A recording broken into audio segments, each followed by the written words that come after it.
a study I conducted earlier this year during my visit at the University of Plymouth.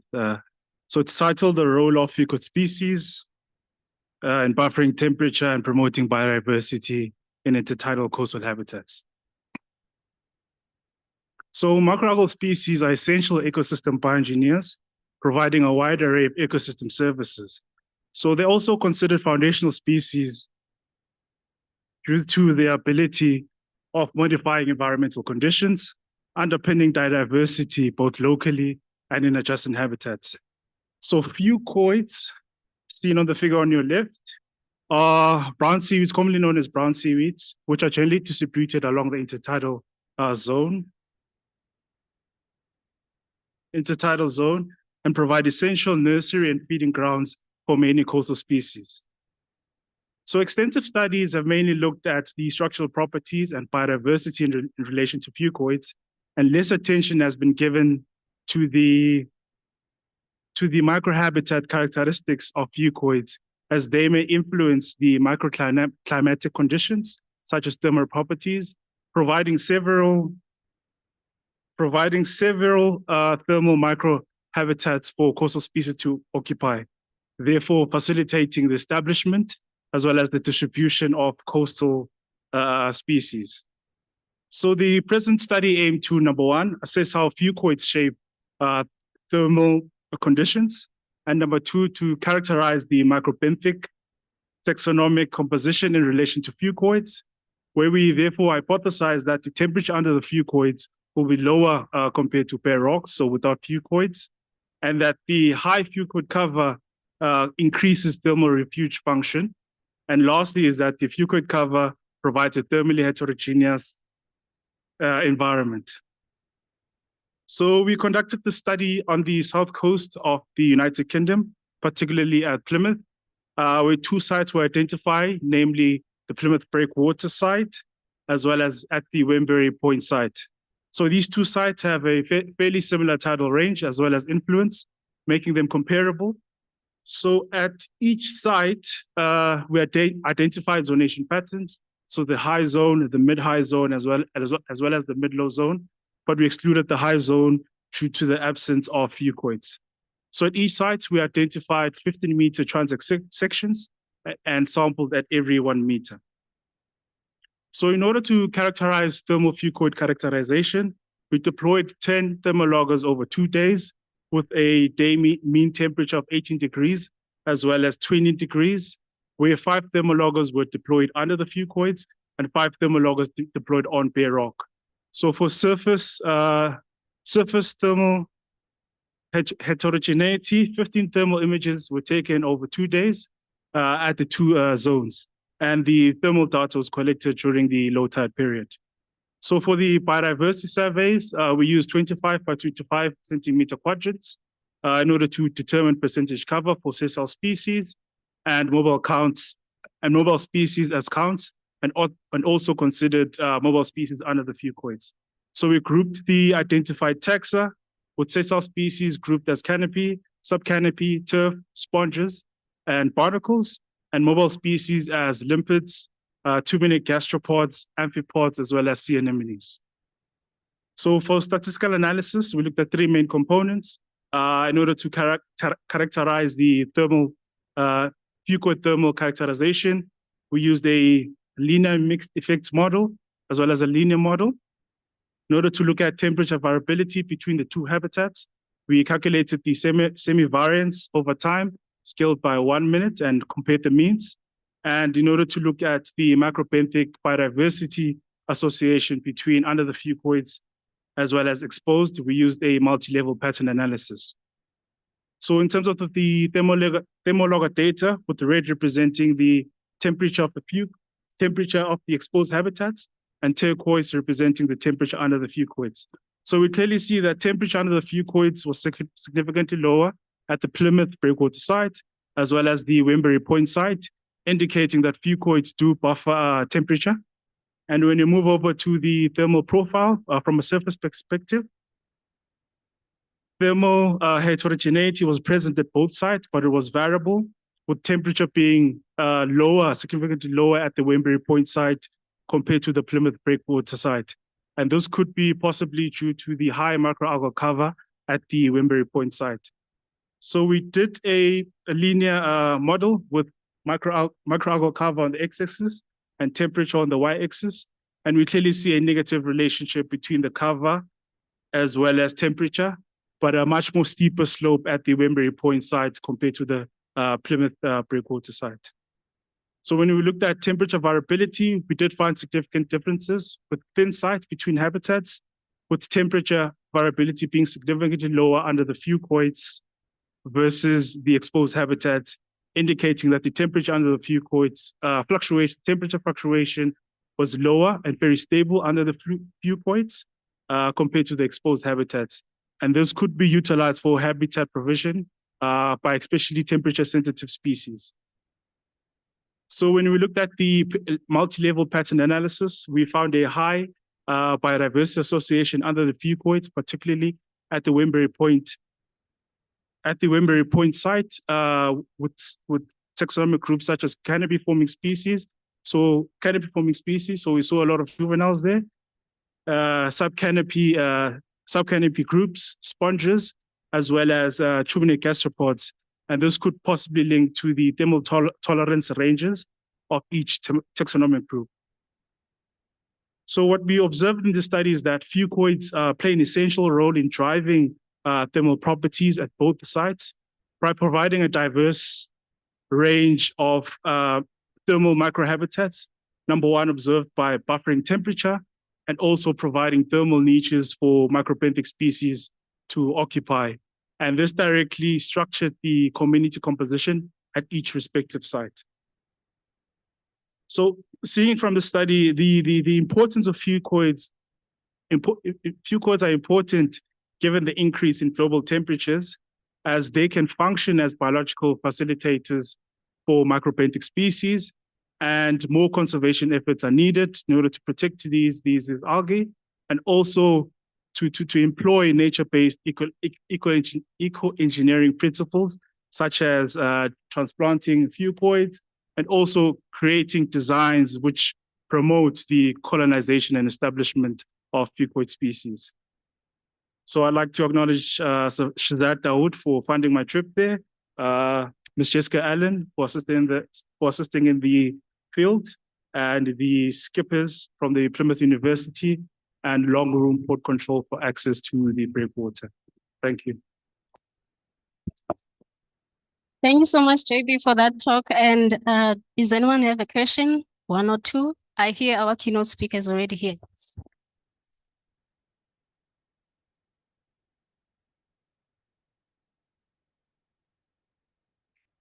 That was a nice talk.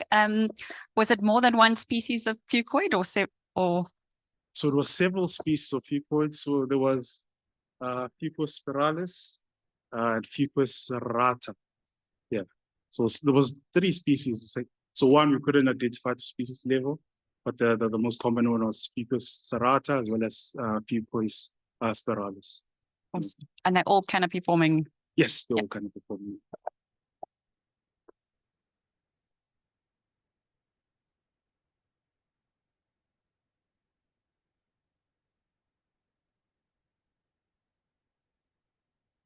In the interest of time, thank you, JB. The keynote speaker is already here, and the good news is the food is here as well. But we're going to start with the keynote speaker. I'm going to give my colleague, Melissa, to introduce the keynote. Thank you, my dear. Moloweni. Unjani. Good on you guys. So thank you again for bearing with us. Sorry for the food glitch there. I know you're hungry, but I hope you're not hangry at the stage.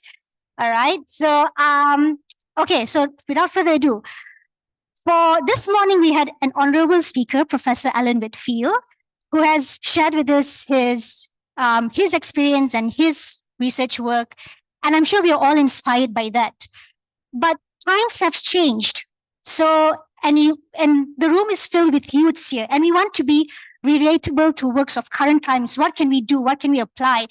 How can we, there are challenges with works related to, employability, etc. How do we still make ourselves relevant, for those particularly who, say, example, may want to join academia or may actually want to start up their own business, but how can we stay relevant with current times with sustainability? So fortunately, we have a wonderful keynote speaker, and her name is, okay, forgive me if I'm going to butcher this, but I hope not. Ntombizanele Kali is a passionate environmental advocate, educator, and entrepreneur from Molteno, Eastern Cape Province from South Africa, a lecturer at the Mangosuthu University of Technology. From Bizanele holds a master's degree in nature conservation, reflecting her deep commitment to environmental sustainability. In addition to her academic career, she is the founder of Zikase, a dynamic company that specializes in recycling, ecosystem restoration and rehabilitation, and manufacturing of eco-friendly cleaning detergents. So through Zikase, Ntombizanele combines her expertise in environmental conservation with her entrepreneurial spirit, offering innovative solutions for waste management and eco-friendly products while fostering personal and professional growth within her community. So her work is driven by a deep passion for creating sustainable environmental practices and also empowering communities to thrive. With a focus on both environmental sustainability and community development, Ntombi is dedicated to making a positive impact through education, business, and advocacy. So you young youths, please listen to her talk and be inspired by her. Without further ado, our keynote speaker, Ntombi.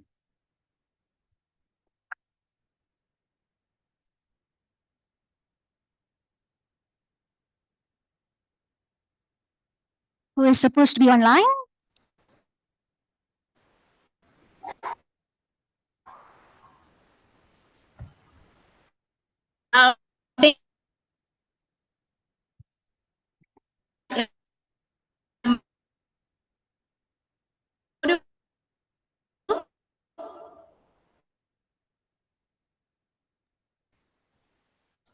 And Tommy, your connection seems to be really bad. We can't hear you at all. Audible.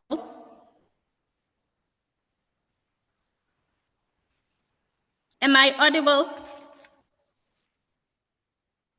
Okay, I think we have you now. Can you hear me now? Yeah. Yes, but a bit faint. Can you make Okay, your voice louder? Okay, I'm trying to quickly change the location so that I can actually be audible now. This is good. This is good already. Okay, thank you.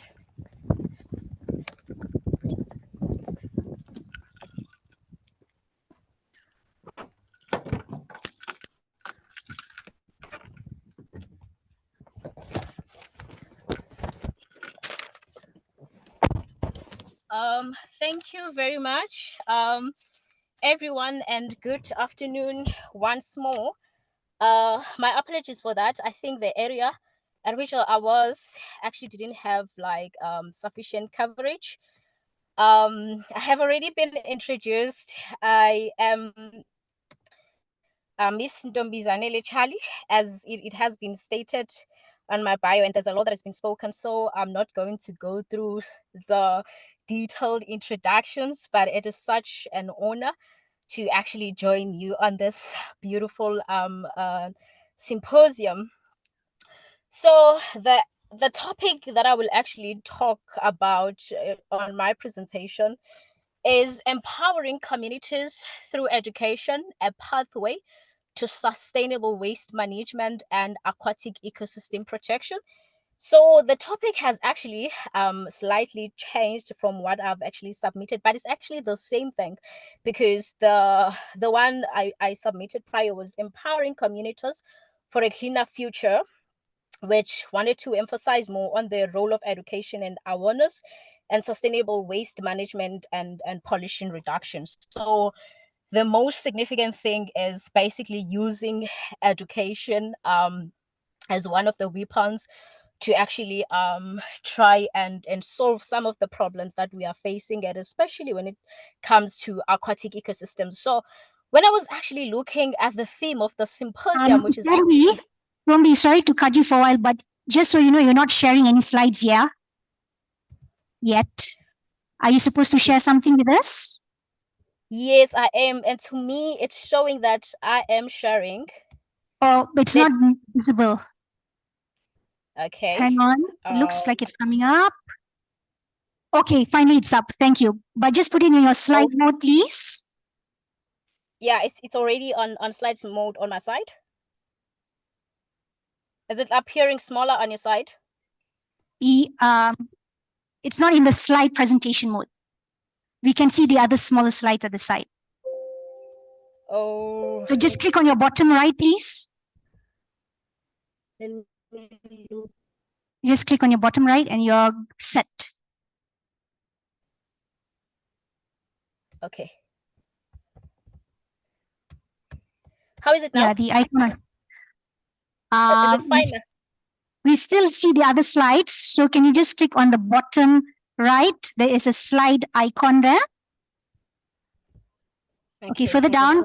Push your arrow further down. Slide down, down, down. Yes, that's the one.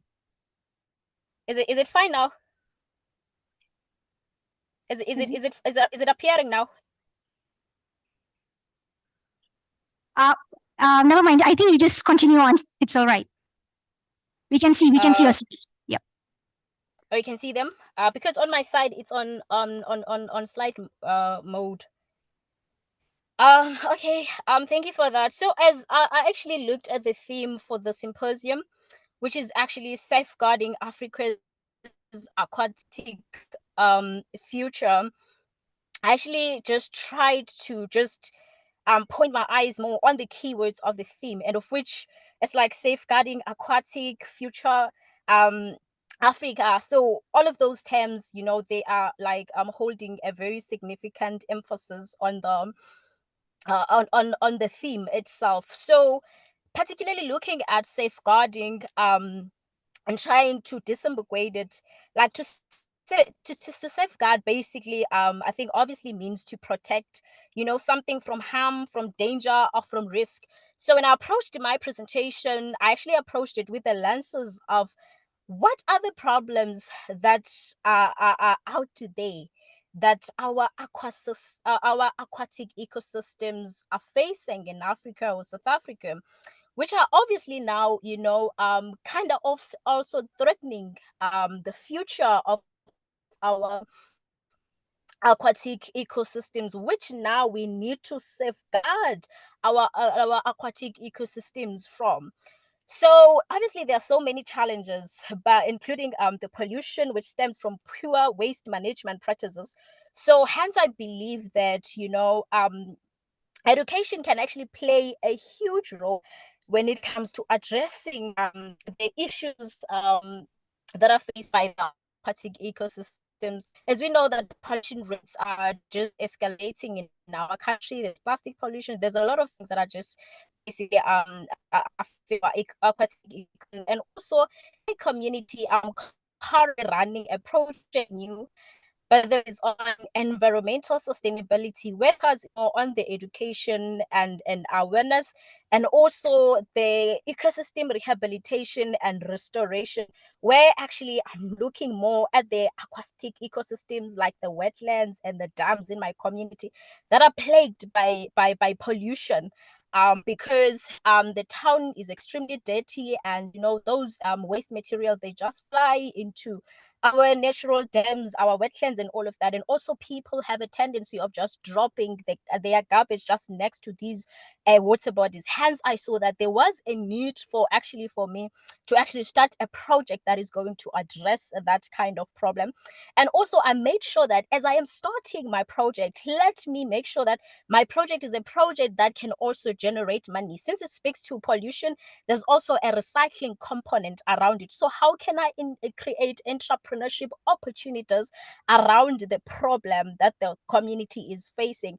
And which is why I often believe that, the graduates, need to actually look at the issues that our communities are facing, and actually start maybe developing more solutions that they can actually monetize on. And even on students, as I'm lecturing, I always now try to emphasize that you need to study to be employees, because sometimes, like, the fact that our country is plagued with a high level of unemployment, many students, they become very scared, in terms of going to the world out there. But I always say that, what are the problems that you are learning about in the classroom? What can you do? How can you economize on those problems? So I'm just happy that also here, as I'm talking, there are also like some of the students that were presenting their beautiful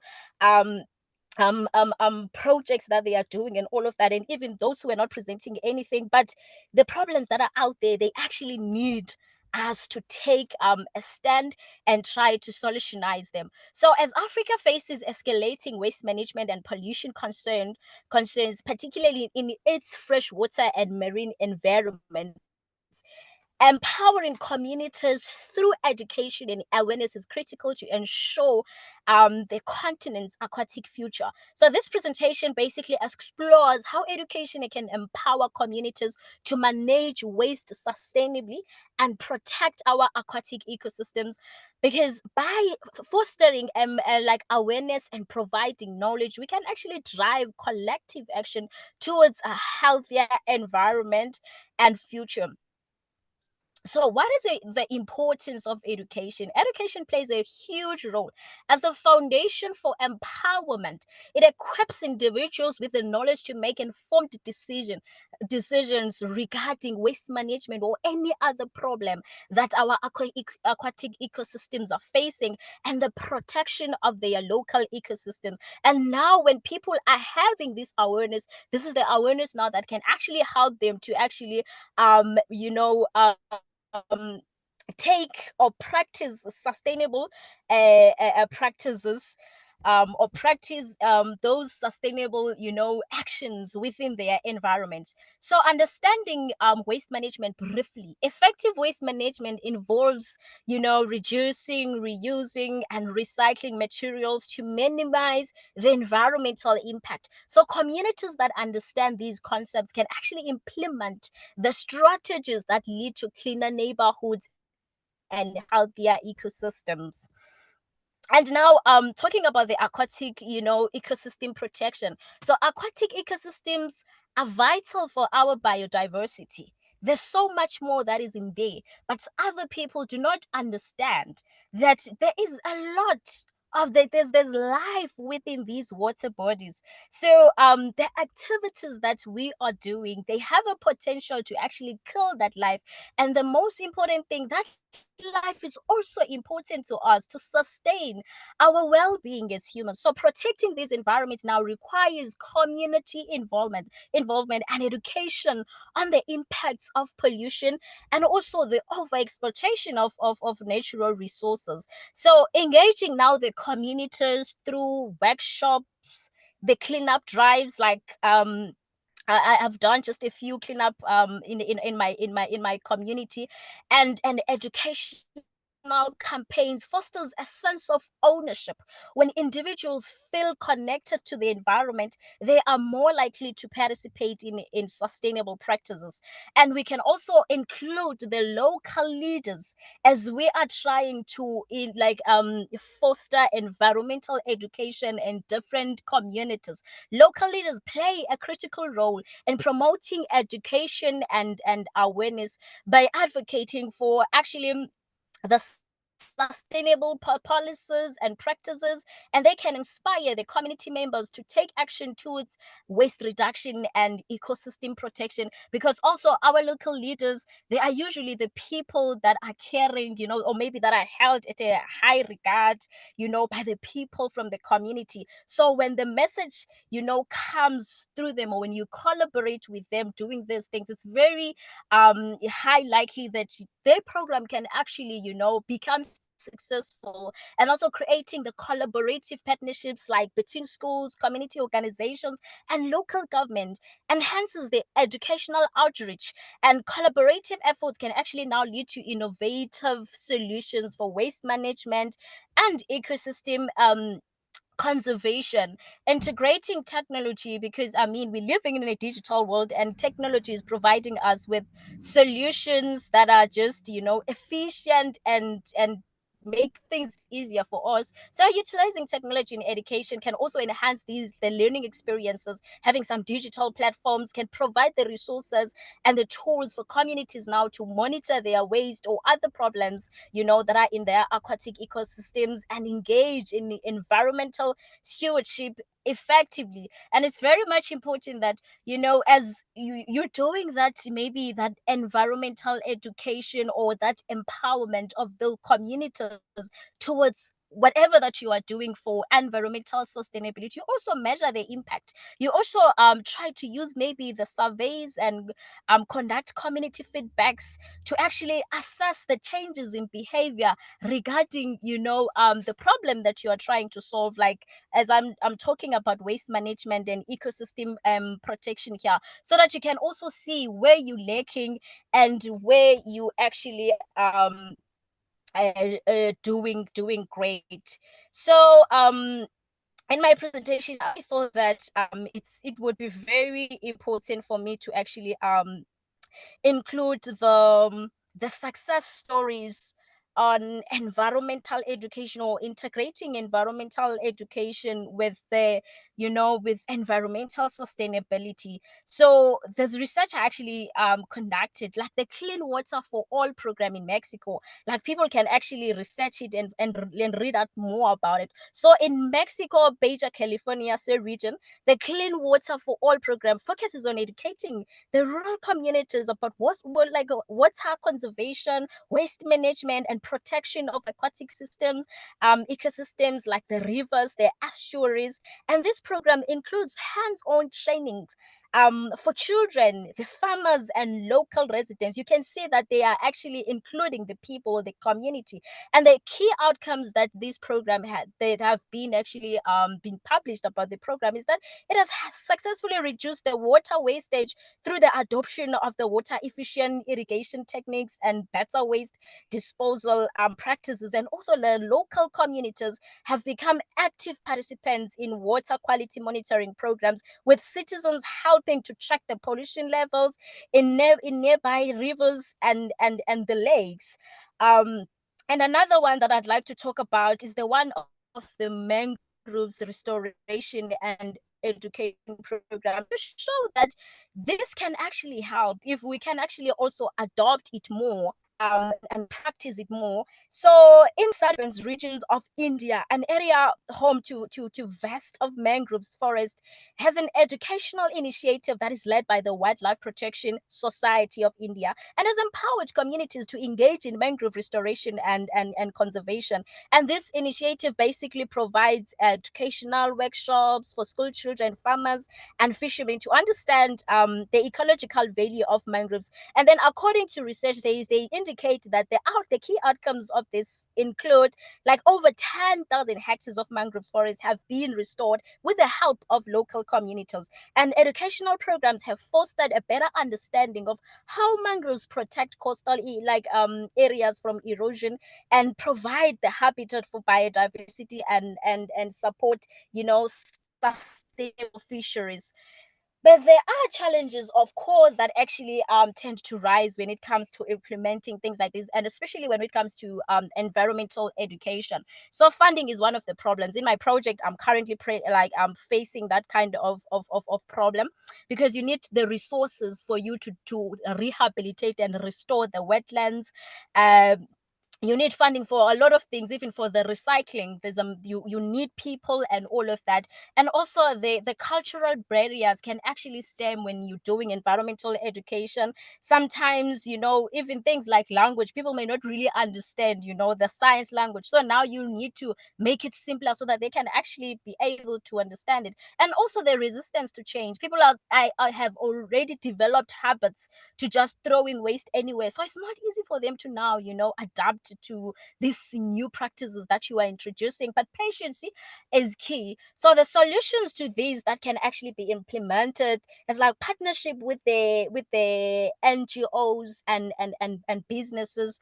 Work with them to try to share the resources and all of that, to ask for sponsors. It can actually help. And then the government support as well can actually help when the government when there are actually fundings that are out there, you can actually apply for them. And we can also advocate for more budget allocations towards the environmental education resources.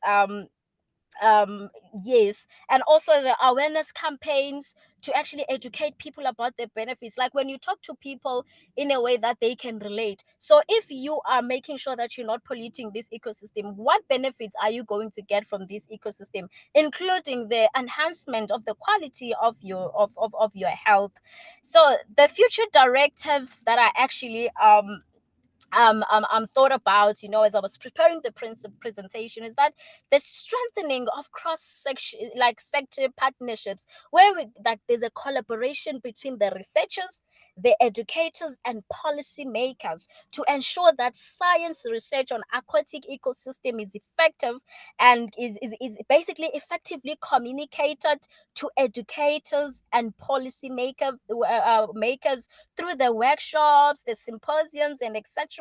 And also the enhancing curriculum and school programs, integrating basically aquatic ecosystem education into the curriculum of learners or students or in schools. And then the policy advocacy for education and conservation, advocating for inclusion of aquatic ecosystem health education in our national and regional environmental policies. These things can actually help us, and also leveraging technology and innovation can also actually assist us. So in conclusion, I actually believe that empowering communities through education is vital for achieving sustainable waste management and protecting aquatic ecosystems. By fostering knowledge and collaboration, we can actually create a cleaner, healthier environment for future generations. Thank you very much for giving me your attention and time.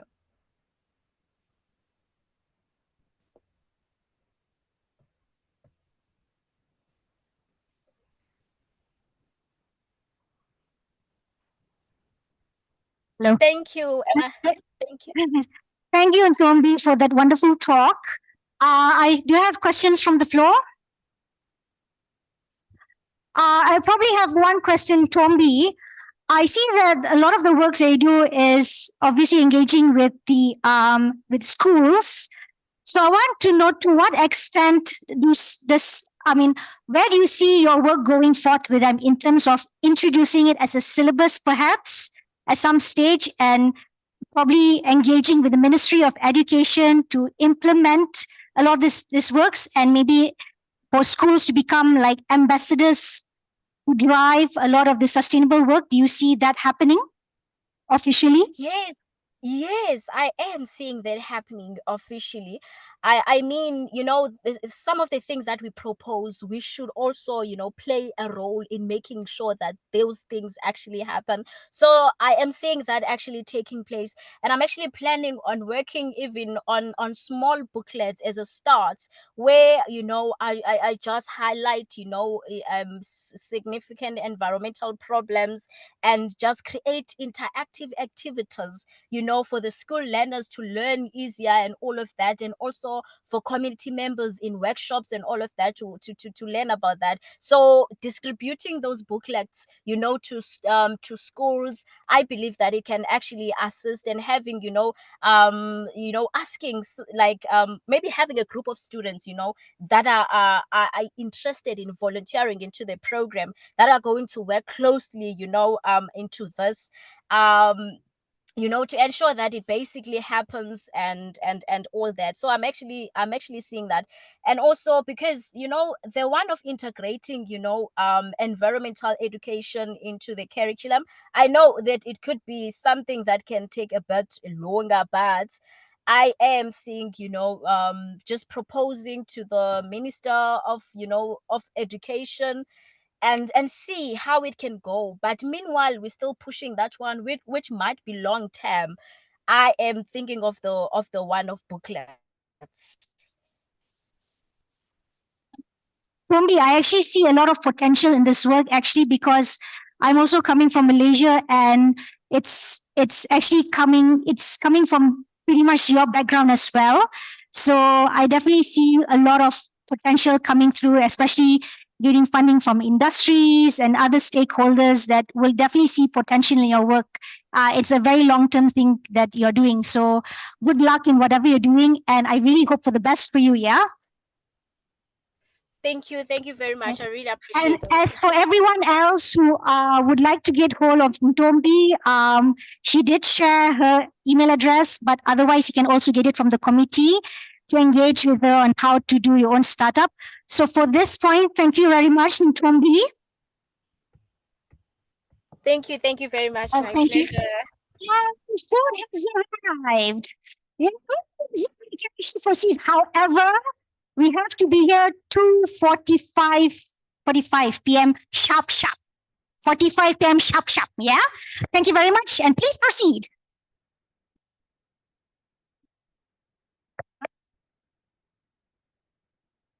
Hello. Please ask the others outside to come in. Ask the others to come in. Hello, everyone. Hopefully, I'm still having an audience online. We're starting another session. For those who don't know me, I did introduce myself earlier on because of time. My name is Nokbonga Mbanzi Porejo. I'm a PDP postdoc, so I'll be chairing this session. So this session is composed of different talks. One of them we've already heard from our PhD student, Jabulani. We have the talks on MPA, metal pollution, acoustic, environmental impact. Our first speaker will be online and is Enya. Enya is an MSc student. Over to you, Enya. Hopefully you're online.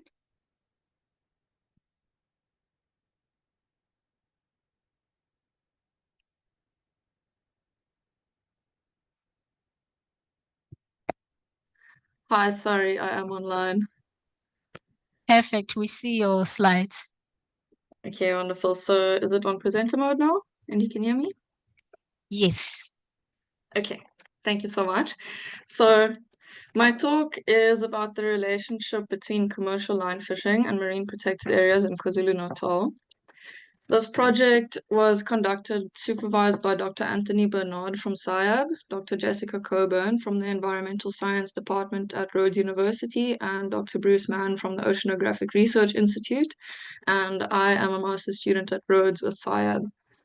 So my project has three components. The first is an ecological component, which looks at how marine protected areas affect commercial fish populations. For this, we used Stereo-Brub's methods, of which you've already heard today, to analyze the impacts or the populations of fish in different management zones inside and outside marine protected areas to understand how management affects these fish populations. And we used statistical analysis using generalized additive mixed models for this. The second component of my project looked at understanding the perceptions of commercial line fishers with regards to marine protected areas, their impacts and their governance. For this, I interviewed 22 out of 30 active rights holders in KwaZulu-Natal and analyzed their interviews to understand their thoughts. The third component of my work looks at understanding how we can use the social and ecological knowledge to better govern our marine protected areas for the future sustainability of fisheries. Sorry. So my project looked at 3 active marine protected areas in KwaZulu-Natal. The first one was Isimangaliso MPA in the north. The second one was the Utagela MPA in the central area, close to Richards Bay. And then in the south, we looked at the Pondoland MPA, which is actually in the Eastern Cape, but is still relevant to the fishery in KwaZulu-Natal. For fished areas, we had 3 kind of zones that we looked at. The first one was our sampling sites inside or outside marine protected areas. And then we also had data from Alival Shoal before it was declared as an MPA and Protea Banks before it was declared. So in total, we had 271 samples altogether that we used. Jumping straight into the ecological effects of marine protected areas on commercially important fish populations. Sorry, I don't know why my slides keep skipping. So we found that the no-take areas where no fishing is allowed whatsoever really had the most significant effect on commercially important fish populations. You can see here that all of the no-take areas in the marine protected areas that we sampled had a much higher abundance of fish than the no-take or than the controlled areas, which do allow some kind of fishing. The only exception to this was the Isimangaliso MPA, which doesn't allow any bottom fishing, and all of the commercial fish populations that we looked at were reef fish. So therefore, this area acts similarly to a no-take area. And then another interesting result that we found can be seen if you compare the abundance of mature fish, which we looked at here, to the next slide, which looks at the biomass of mature fish. You can see here that the Utugela Marine Protected Area in particular had a much lower abundance of mature fish, biomass of mature fish than it had in abundance. And the Pondoland Marine Protected Area's no-take area and the Isimangaliso no-take area had the opposite effect. I'll quickly switch through the slides again to show you what I mean. So this was interpreted as a sign that the older marine protected areas, although they have less fish, they have a lot bigger fish. So their fish are a much more important breeding stock. And so after having been in place for many years, these marine protected areas are looking after the biggest fish, whereas the fished areas generally had smaller fish because the larger fish had been removed from the population. Utugela is on its way to becoming a really effective marine protected area, but it's not there yet. On the commercial line fishers' perception side of things, I identified 4 themes from my interviews, which I would like to share with you today. The first is that fishers believe that well-managed marine protected areas are effective and necessary for fisheries sustainability. They all thought that it was important to manage fish stocks. The majority of them thought that marine protected areas are a good tool for doing this, and about half of them believe that their community strongly supports MPAs. So the reason for this decreasing level of support is explored further in the next 3 themes. Firstly, fishers believe that monitoring and enforcement of fisheries and marine protected area regulations is poor and must be improved. The majority of fishers did not think that the enforcement of MPA rules is fair, and often spoke about recreational fishing being a huge problem and in direct competition with their sector. Enforcement also is not only about enforcement of the rules on the water, but it's about, it includes the enforcement along the fish value chain on fish shops and restaurants who are buying fish. So thirdly, a poor relationship between fisheries management, MPA management, and commercial line fishers hinders the effectiveness of MPAs. Fishers often spoke about the fact, or none of the fishers who I spoke to thought that the consultation process before the declaration of MPAs had been meaningful. And they often spoke about a lack of communication and a lack of trust between themselves and the managing bodies and governing bodies for marine protected areas. The 4th theme was that a lack of diverse sources of information leads to misguided decision-making and long-term unsustainability in MPA and fishery management.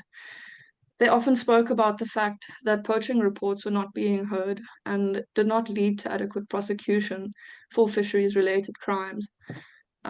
They also spoke about the fact that local experts do have knowledge which can benefit decision-making, but that knowledge isn't really being used. They also mentioned that we shouldn't just be looking at fisheries data and taking it at face value, but should actually consider whether the information being reported is realistic. Furthermore, they discussed the fact that research is often outdated and would benefit, would benefit more from including fishermen in, or that fish research would benefit from including fishermen in building the research project. Sorry, my slides are just skipping through. So what does all of this mean for marine protected area governance? Well, I looked at building a small theory of change relevant only to the commercial line fishing sector, and I found that moving towards a co-management system through first improving communication, then improving trust, and then starting to implement co-management could really lead to a better marine protected area system, since these people are experts and they understand the system very well. They spend a lot of time on the ocean and they see what's happening to our marine protected areas every day. So fourthly and finally, everyone needs to commit to MPAs equally. And this includes the need for a context of fisheries management, which is sustainable and which really ensures that marine protected areas can work properly. We need a legal and governance environment that makes sure that MPAs can be as effective as they promise to be if we give them a chance to do so. Thank you all so much for listening to my talk, and I'm sorry about the slide skipping. Yeah, I'll take questions now. Thank you so much, Anya, for your talk. You are talking on such a topical subject. Anyone with a question? No one? We have one, I think, one question. Yes.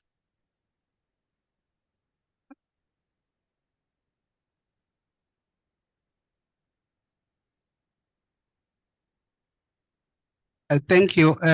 Yes, just on what the last slide you were talking about the steps, but I was more kind of interested on what is being alluded on the issue of implementing co-management. It could be just a comment, since I've been to that game of co-management, just to mention that in order to do that, we will have to be kind of do some kind of an assessment, because co-management tends to differ with within the community.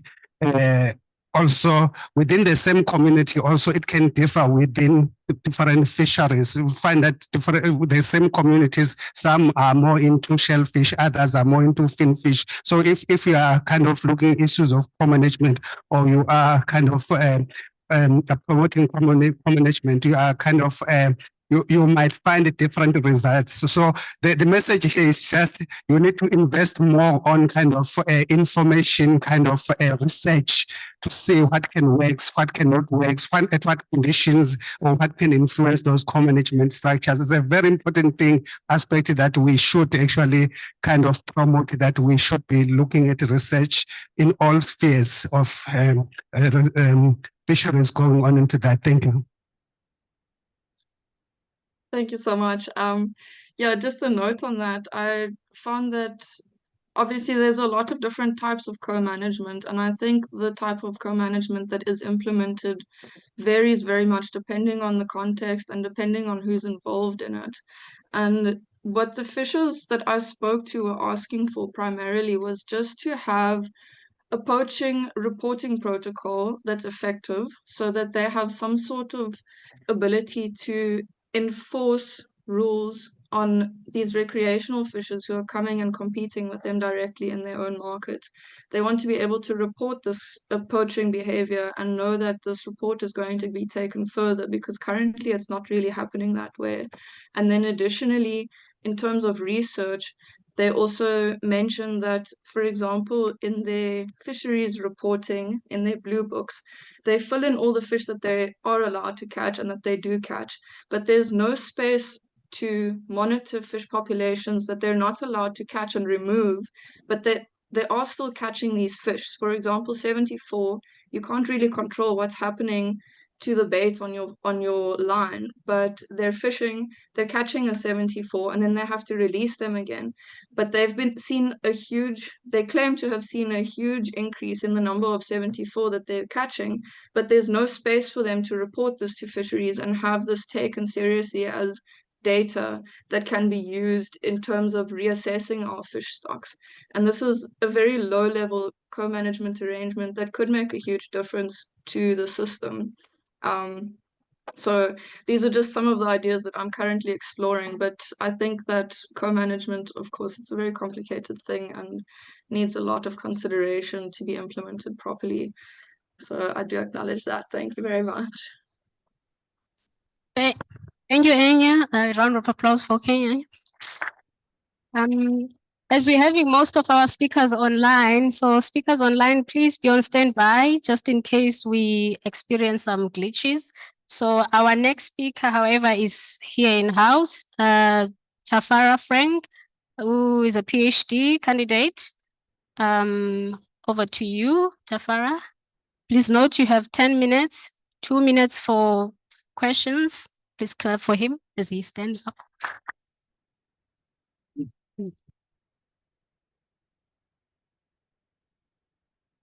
Okay.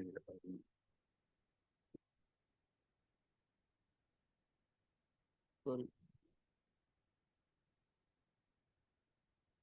This is okay. It's not the one for me. It's not the one for me. Yeah. Mhm.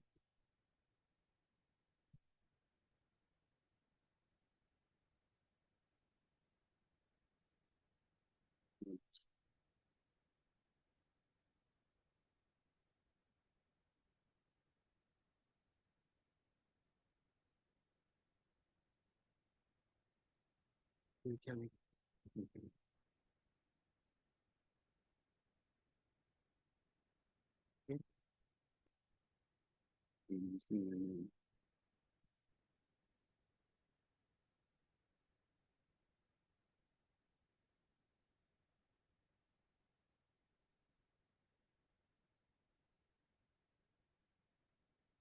As we're still waiting, so Tafara will be talking on does heavy metal pollution from acid mine, drainage undermine the biological control of water hyacinth in the black spread wetland? You're gonna correct me on that one. Don't know how to pronounce it. For the online people, we're still experiencing some technical glitches, just in case you're wondering.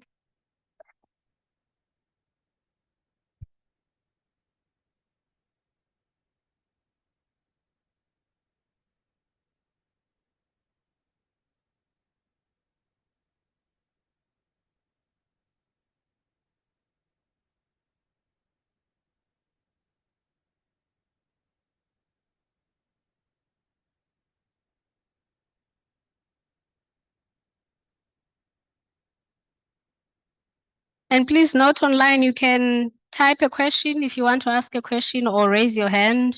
Your question will be read here, or you can ask your question.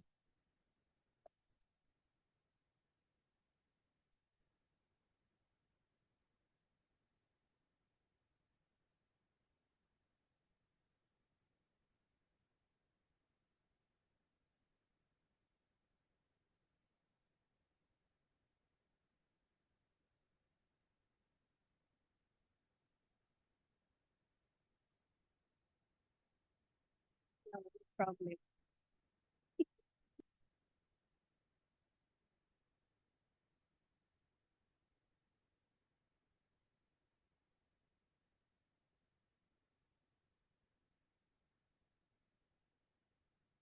If there's anyone with a question for previous speaker while we're waiting, you can ask.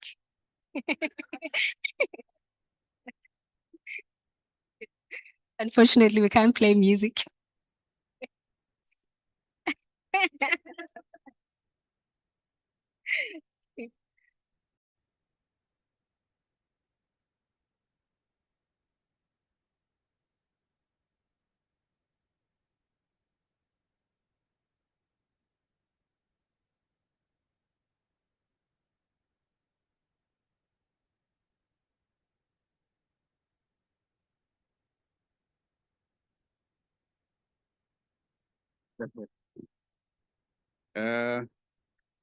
Thank you, our IT technician.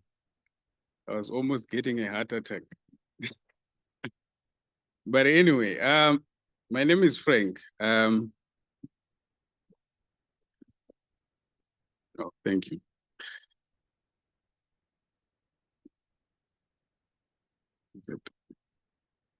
Oops. Okay, let me take you into the mining world and how it's probably affecting our biological control program in the East Rand. So our group focuses on water hyacinth. It's actually the world's worst floating aquatic weed. And it comes from the Amazon basin, and it does well in eutrophic water bodies.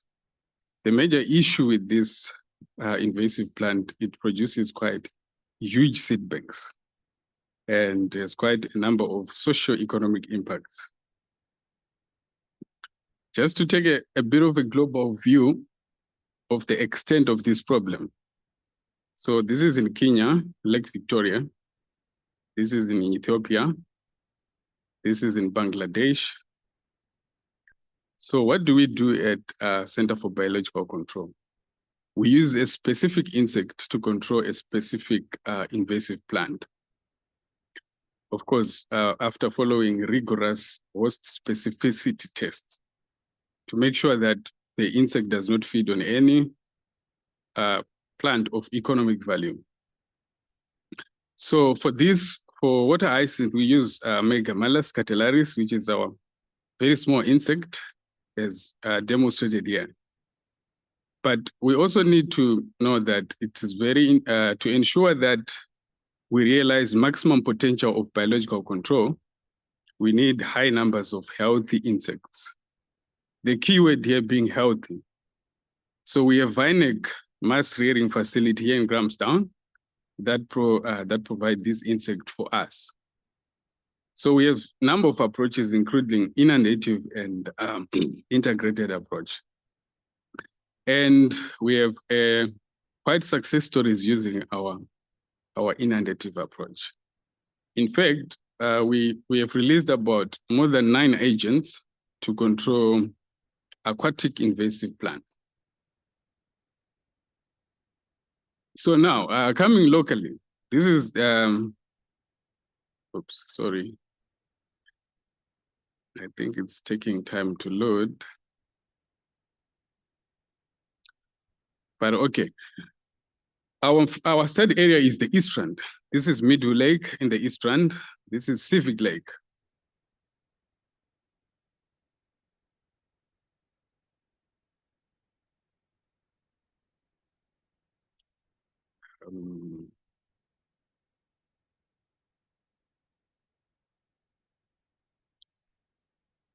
Okay, this is Jan Smuts. This is President's Dam. So all these dams are heavily infested with water hyacinth. And hence, that was the major focus of why we chose the East Rand. This is Blaze box fruit. Yeah, this is Blaze box fruit again. As I alluded to before, we have a problem of seed banks. So any mechanical removal cannot work when you are dealing with water hyacinth. But why Blaze box fruit? So Blaze box fruit is a Ramsar wetland, of course, the largest permanent wetland in the Highveld. But it was placed on the Montreux record, which is a register of wetlands that are severely polluted.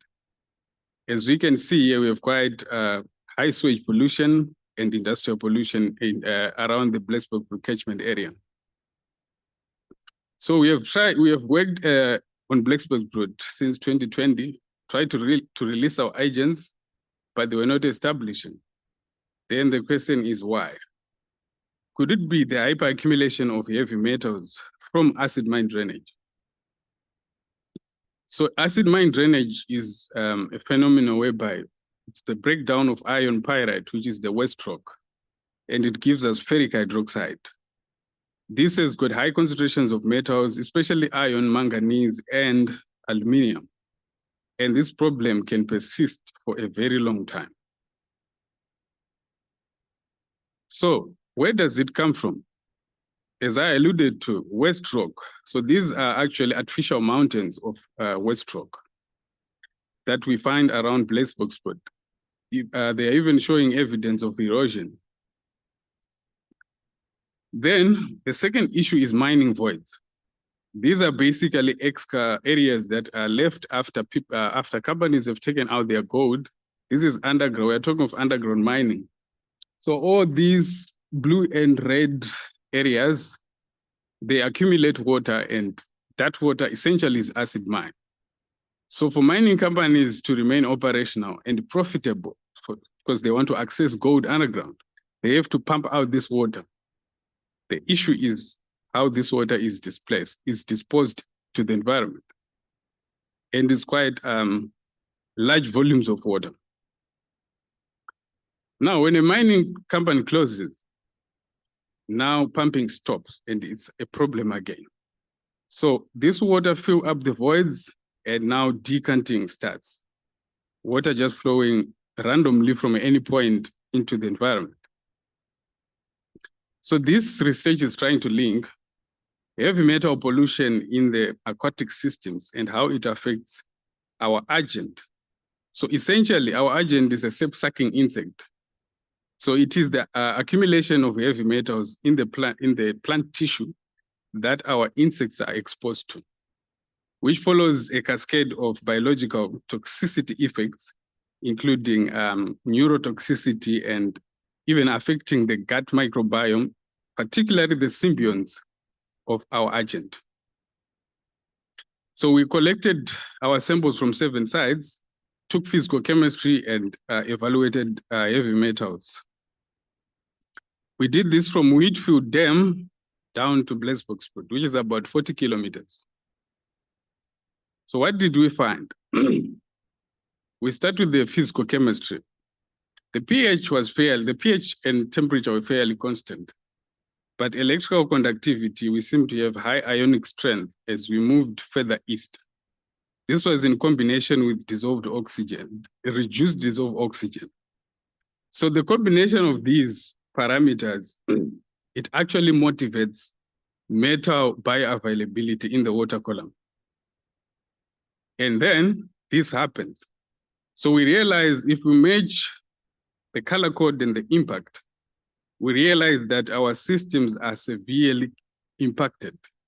If we are to contextualize the level of pollution, we're just talking about our systems are polluted, but how much? This is how much the eastern sites are polluted. Now, when we evaluated the sediment, we realized that there might be a sink for chromium because we didn't find chromium bioavailable in the water column, which could probably point out to, it might be a contribution of, today, there is a wide use of chromium plating technique. I mean, in the automotive industry, whereby it's used for aesthetics, or even to make household tapes. And as you can see, it looks nice, but the disposal of this waste is probably contributing to the sediment chromium pollution in the eastern. So what is the issue? Even if the water is not polluted by chromium, but the sediment is severely contaminated, any changes in the sediment chemistry can result in the release of chromium back into the water column, causing a secondary pollution. So if you are to look at the major 3 metals related to acid mine drainage, you realize that as expected, iron was high, followed by manganese and aluminum. And we had quite an increased concentrations and proportions as we move further east, probably signaling the influence of Grootfly mine, which is around Blesbokspoort catchment. Now, the leaves, the bioconcentration factor refers to that ratio of metals in the plant tissue and in the water. And if it's greater than 1, it means that that plant is a hyperaccumulator. We had 9 metals that were hyperaccumulated at Blesbokspoort. Although these 3 were less than 1, but they are actually lethal, even at lower levels of exposure. To conclude, we have Vinek, our rearing facility, we have Blesbokspoort. We realize that we have an issue of combined effect toxicity. On Blesbokspoort, we realize we have multiple toxicants and higher levels of metal concentrations. As such, we strongly believe that heavy metal toxicity of water hyacinth presents an immediate deleterious impact to megamalus populations. And the direct threats might include affecting the reproductive success and the general decrease in health. But we are currently running some investigations to assess the potential dysbiosis, which simply refers to a possible imbalance in the gut microbiome of megamalus due to sublethal toxicity. So these are just populations that survived exposure to sublethal concentrations as those that we got from Civic Dam and Benoni Lakes. I would like to acknowledge my institution and all other people that are listed here. And with that, I thank you. A round of applause. Sorry for the glitches. Unfortunately, we don't have much time for the questions while we're loading a talk for the next speaker, maybe one quick one. Going once, twice. Okay, so our next speaker is a PhD candidate here in-house as well. Melissa Pollard. She will be talking to us about the residency and the movement behavior of the blacktail Diplodocus capensis in a shallow rocky shore cave using acoustic telemetry.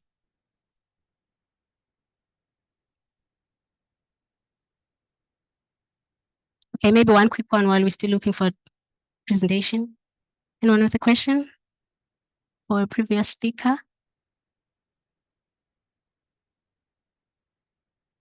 There's one up there, very fast.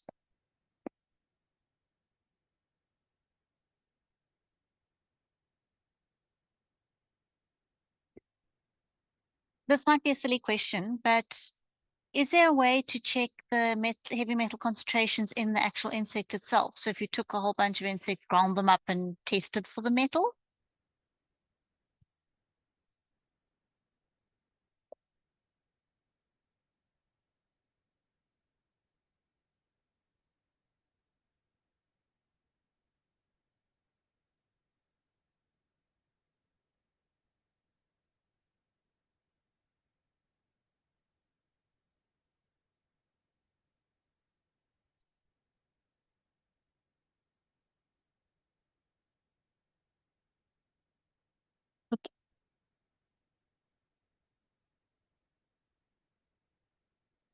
Sorry, sorry, I'm gonna have to catch you on that. Sorry, Mel, you can continue. Good evening, good afternoon, ladies and gentlemen. Like Knox said, today I'll be telling you about a part of my PhD that has to do with acoustic telemetry.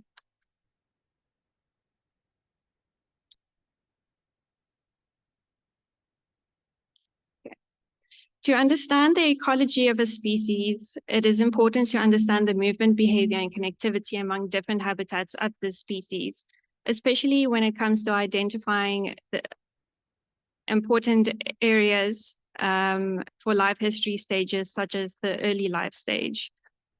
Previous studies of Diplodocus capensis have shown that the adults are highly resident, only moving a few kilometers within their preferred habitat.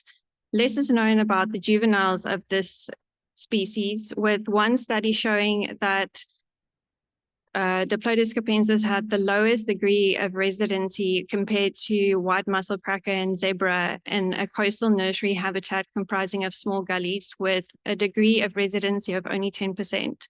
We thus aim to identify and investigate the residency of Diplodocus capensis to a bigger shallow coastal cove in Algoa Bay. In this study, we aim to use acoustic telemetry to quantify the movement patterns and residency of blacktail within a shallow rocky cove known as flat rocks. Blacktail is an endemic Sparrowet subspecies that can be found along the southern African coastline, ranging from Mozambique in the Indian Ocean to Angola in the Atlantic. It's primarily a marine inshore species, with juveniles utilizing tidal pools, gullies, and inshore reefs as nursery areas. It is often also associated with seagrass beds in warm temperate estuaries and sandy surf zones. Although this species is mainly targeted by recreational and subsistence anglers, it has recently been classified as overexploited with a depleted stock status. Flat Rocks is a shallow subtidal cove located off the eastern shore of Cape Recife, just inside of Algoa Bay. It is the only cove within the calcareous sandstone rock platform with an average depth of approximately 1.5 meters during spring low tides. The wave action at Flat Rocks is light, making it a good environment to deploy acoustic telemetry receivers. Two main benthic habitats are present in the cove. High-profile reef comprised of rocky outcrops dominated by canopy-forming macroalgae, and low-profile reef dominated by low-growing algae morphotypes interspersed with sand patches. 3 acoustic receivers were placed inside the cove in high-profile reef, low-profile reef, and sand, and 2 receivers were placed outside the cove in deep reef and in an adjacent small cove. For the tagging procedure, fish were caught using rods during the months of August to October 2021. 25 blacktail were caught during this period, ranging in size from 80 to 258 millimeters fork length. The fish were anesthetized and the V5 180 kilohertz tags were placed inside the body cavity, after which 2 silk sutures were used to close the incision. Fish were placed in a recovery bath with fresh seawater and aerators and monitored to ensure full recovery before being released back into the coastal cove. The receivers were deployed from the 11th of August until the 3rd of December 2021. Data downloads occurred 4 times during this period on a monthly basis and coincided with spring low tide. There were over 650,000 detections between the 5 receivers during the 4-month period. The detection of all tagged individuals within the cove and a small proportion of individuals in the adjacent habitat suggest high levels of residency and habitat connectivity by blacktail within the shallow seascape. Ontogenetic habitat preference was also observed, with smaller individuals mainly utilizing the red algae-dominated high reef, and larger individuals were more often observed near the deep reef at the mouth of the cove and in the adjacent small bay. The residency index showed that blacktail were highly resident to the cove. A one-way ANOVA showed that there was a significant difference in the residency index between the habitats. High reef and flat reef had the highest residency index, followed by deep reef and sand. For most of the blacktail, the lowest residency index was seen for small bay. When considering the size classes of individuals, residency index for each side varied considerably. A one-way ANOVA showed that there was a significant difference in residency index between the habitats for both young of the year as well as late juveniles. Young of the year preferred high reef greatly, followed by flat reef and deep reef. Late juveniles also preferred high reef and flat reef, but stayed more within the cove, preferring sand to deep reef. Adults, although there were only 2 individuals, also preferred high-profile reef, but deep reef played a bigger role in their habitat utilization, along with also utilizing all of the other habitats. The home ranges for young of the year blacktail were mainly based around high reef and flat reef. These individuals had fragmented home ranges utilizing 3 habitats, mainly high reef, flat reef, and to a lesser extent, deep reef. 3 individuals had 1 core hotspot around high-profile reef. 1 individual had 1 core hotspot around low-profile reef, and 2 individuals had 2 core hotspots. B03 utilized deep reef the most, followed by high reef, while B08 had the opposite, utilizing high-profile reef more, followed by deep reef. For late juveniles, the home ranges were also mainly based around high reef and flat reef. There were 11 individuals in this cohort. These 6 are an example of what their habitat home ranges looked like.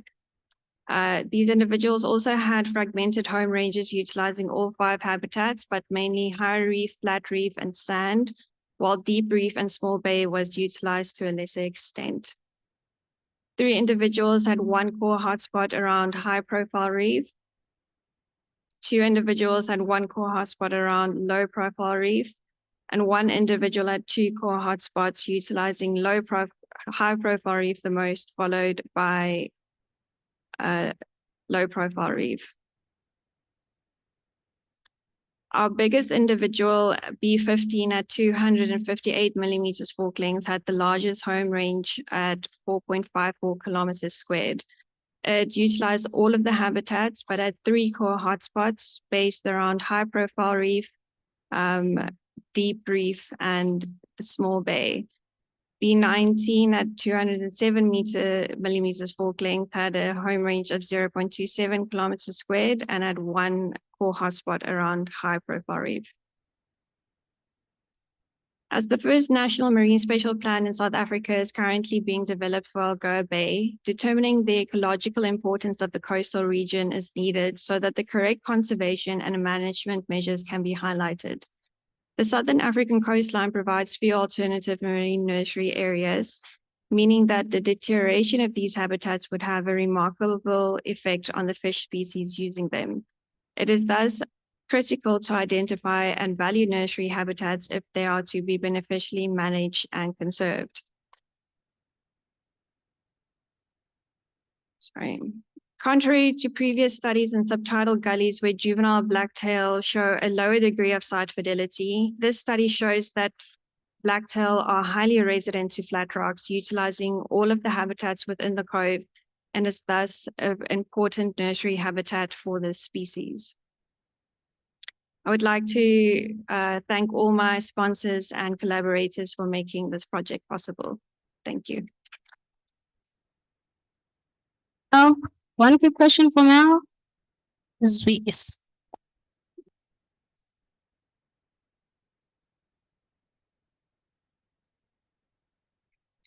Thanks, Melissa. I think from your results, you found that the species has high residency within the study area, but the distribution in your introduction, you said its range extends from Mozambique all the way to Angola. Are there any studies that have established whether this is a single species or it could be maybe several different species that we think it's just one species? I'm just curious. Thank you. Well, they are a subspecies, so I think the thoughts are that the ones on the western side might be a different species than the ones on the eastern side. Just those in the colder Angola waters might be a little bit different. I think that's why they call it a subspecies and not a species. Yeah. Close for Mel, thank you. So our talks now are online. Please, online presenters, engage our audience, your audience, to keep them alive and awake. Our next speaker is Thembelihle Ndlovu, who will be presenting online. Hopefully you are there already. Over to you. Good afternoon, everyone. I will take you through my master's project, which looks at the fish community in the Cape estuary of South Africa. So South Africa has about 300 estuaries along its coastline. Most people are attracted to these estuaries because they offer scenic places for all kinds of recreational activities, both on land and on water, to have fun and explore. So why do we study estuaries? Estuaries provide important food-rich and sheltered habitats for many fish species that are either fully dependent or partially dependent on estuaries. Regardless of their importance to these fish species, estuaries are being modified by anthropogenic pressures such as fishing, as well as changes in the environmental variables such as temperature that are linked to climate change, which then in turn influence the relative abundance and diversity of estuary-associated fishes. Also, no two estuaries are the same from an abiotic perspective due to their diverse habitats. It is therefore essential that we study and try to understand what factors influence the fishes that are present in estuarine ecosystems in order to ensure that these systems and their inhabitants are sustainably managed for socio-economic benefits. Moreover, we can begin to understand whether an estuary is in a healthy state or whether it's a supporting ground to both important fishery species and threatened species, and whether these are decreasing in numbers. So the chosen or selected estuary for this project is called the Keebrums Estuary, which is located near the beautiful town called Plettenberg Bay in the Western Cape province of South Africa. 3 sampling sites were selected from this system, each at an increasing distance from the estuary mouth. The description of the fish community in this system has been previously documented in a few studies. However, sampling from those studies was not done on a fine enough scale to determine the environmental influence of fish community in this system. Therefore, the aim of the study was to quantify the fish community that is present in this estuary and to better understand how the environment influences this fish community composition. So the specific questions that we wanted to answer was which fish species are encountered in the system and what was their relative abundance. We secondly wanted to know at what time of the year are these fish species present in the system? Are they present all year round, seasonally, or sporadically? Thirdly, we also wanted to know the location of the fishes that are encountered in the system in relation to the estuary mouth. So are they present at the lower reaches of the estuary where the conditions are more saline, or do they also occur further upstream where there is more fresh water? And then lastly, we wanted to know which environmental factors in the temperature or tidal stage that will have an influence on the relative abundance of the fishes that were encountered in the system. So the method of baited remote underwater video system, in short, BRAV, was used to collect our fish samples. So basically our BRAVs were deployed across our 3 sampling sites on a weekly basis for a period of 2 years in order to get sufficient samples over a wide range of environmental conditions so that we could get a relatively comprehensive and complete understanding of what exactly influences the fish community in the system. This project managed to successfully deploy a total of 239 BRAVs, from which 9,991 individuals were recorded. That represents 33 fish species that belong to 17 families. And the Sparidae family was the most species rich and the most commonly observed family from our BRAVs deployment. So when looking at the percentages of fish relative abundances among seasons and fish types, we found that popular recreational angling species in estuaries dominated the fish relative abundances in this system, which could then suggest that the system could be valuable to both local, recreational, and subsistence fisheries. So basically, this figure shows that the Cape Stamnos, Rhabdosarcus peludi, dominated the relative abundances across all seasons, generally in the middle and upper sides. And then in summer, we'd find the blacktail to dominate the lower estuary. We'd also find the Mallet species to dominate during winter within sites 2 and 3, which is in the middle and upper reaches. So I had also grouped my fish species into estuarine guild groups, which are based on the extent to which they utilize estuaries during their life stages. And the first group was 7 estuarine dependent species, 2 of those being solely estuarine species that are completely dependent on estuaries as they spend their entire life cycle in estuaries. And then the remaining 5 species were marine estuarine dependent species, which are known to utilize estuaries during the juvenile stages, which then could indicate that the Keebrums estuary likely serves as a nursery area for these marine species. The second guild group were made up of 7 marine estuarine opportunists, which can be seen on my screen, and these are known to use estuaries at varying degrees. And then lastly, we had marine stranglers, most of which we didn't expect to encounter in the system. And so it was very interesting to also find out that this group was the most species rich, which also then raises the question of what really triggered the migration of these unexpected species into the system. So when looking at the contribution of the relative abundances of these estuarine yields, this figure basically shows that the marine estuarine dependence dominated the abundances in the middle and upper side. And in comparison, the marine stranglers and marine estuarine opportunists dominated the abundances in the lower estuary sides. And when we performed a Pamanova, we identified that there were significant differences in the gilt compositions between sites and seasons. However, our NMDS plot revealed that there was very limited separation between our samples, which then could indicate that the significant differences in the gilt composition identified by our Pamanova could be primarily be a result of the greater variability within the site.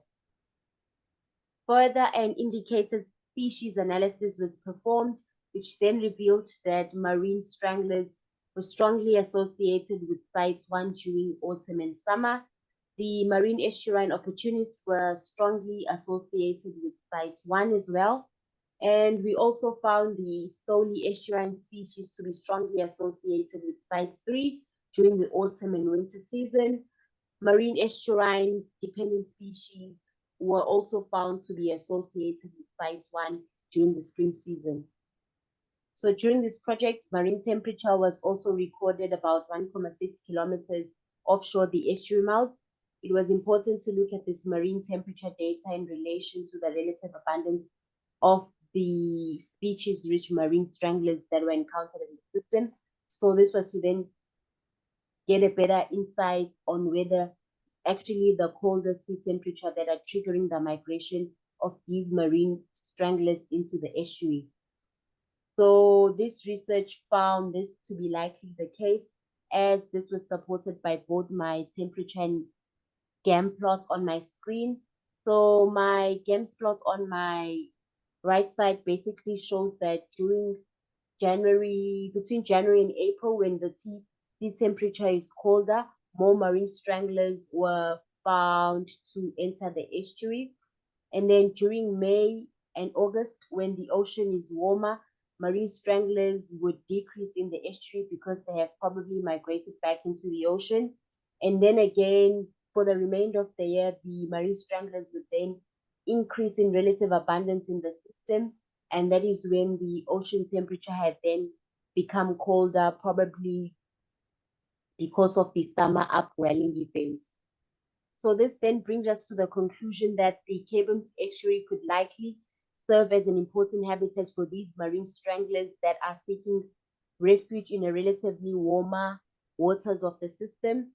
And also the year-round presence and the high relative abundance of the marine stranglers that were encountered in the middle and upper reaches of the system suggest that the system could be a potential nursery ground. And since the Cape estuary is one of the permanently open estuaries between Cape St. Francis and Mossel Bay, this then highlights the importance of this system for the identified marine fish species that are encountered. I'd like to acknowledge the following people and institution, and I'd like to thank you all for listening.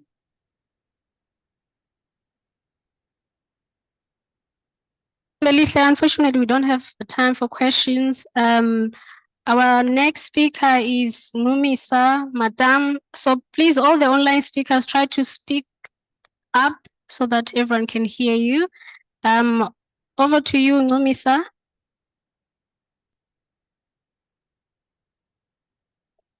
Good afternoon, everyone. My name is Numisa Madam, and my topic for today is an assessment of inland artisanal fisheries contribution to rural livelihoods in the Luvuvu River system. World fisheries is currently estimated at a record high of 223.2 million tons, 90% of that being artisanal fisheries. And global inland fisheries estimates are currently sitting at 11.3 million tons, with Asia recording the highest at 63.4%, followed by Africa at 29.4%, which means that Africa contributes to about 3.3 million tons in world fisheries. But there is some discrepancies in the recorded data and what is published with regards to inland fisheries. And if you look at the table, you'll see that from about 2010, 11.3 million tons were recorded, and 12 years later, the amount is still the same. But one thing we can be sure of, though, is that African catch rates are on the rise, and they've been doing so since the 1960s. But with that comes a lot of challenges, such as overexploitation of fisheries for high yields and having challenges in assessing fishing livelihoods. But South Africa hasn't reached those high yields yet and doesn't have such problems because of a few constraints in inland fisheries. One being a lack of a formalized sector, lack of knowledge of market value chains, as well as conflicts between the different user groups. We can't run away from the fact that inland fisheries are important in South Africa. On an individual perspective, through food security and economic security, on a societal level, through cultural and recreational services, health and well-being, as well as knowledge transfer. And they also play a role on the environmental capacity in ecosystem function and biodiversity. All of which are very important in us trying to achieve the sustainable development goals of the country, as well as the National Development Plan. The value of fisheries resource use is widely acknowledged with expanded literature base. Inland fisheries studies are now following a more multiple perspective approach that includes the history of inland fisheries, small-scale fisheries, commercial, recreational, ecological use, as well as the societal aspects. There is also a strong focus on policy perspective and the implementation of frameworks. This means that more research on the emerging conflicts between livelihoods and ecological sustainability needs to be done to promote sustainable fisheries. And currently, South African freshwater systems are still largely overlooked due to their poor management strategies. Which then brings me to my problem statement. In South Africa, the history of inland fisheries has not been systematically documented, and there's very limited recent documented data and comprehensive data on inland fisheries.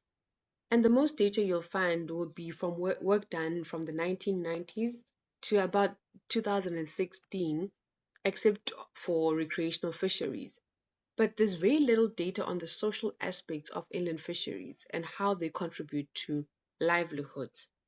And now there's a need for us to merge the economical, social, and ecological data set so that we can update them and have better informed inland fisheries management policies, such as the National Freshwater Policy of South Africa.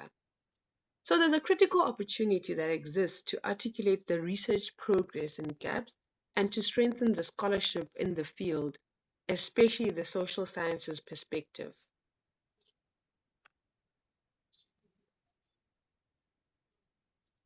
The aims of my study will be to understand the patterns and dynamics of small-scale informal market value chains and how they contribute to rural livelihoods, and to contribute towards inland fisheries management through an assessment of the status of fish stock and the considerations towards the inclusion of indigenous knowledge in current management practices.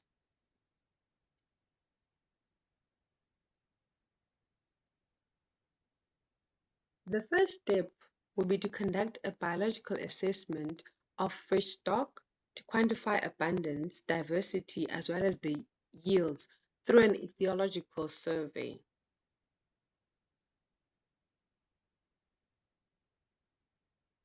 I will then analyze this through cash per unit effort, total angling effort, as well as linear regressions.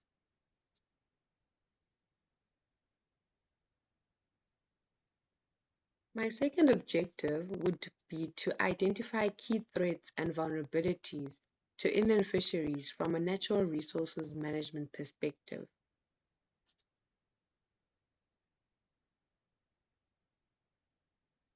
I will then analyze it through chi-squares, correlation tests, as well as multiple linear regression models.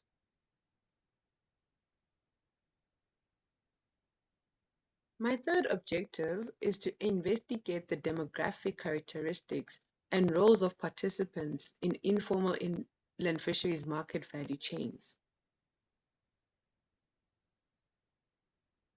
The data obtained from this objective will be analyzed through chi-square tests as well as descriptive analytic techniques.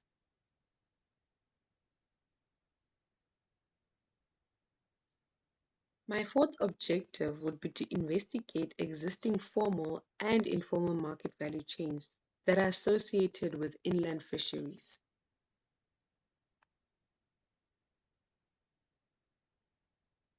Analysis will be done through non-parametric techniques as well as contingency tables.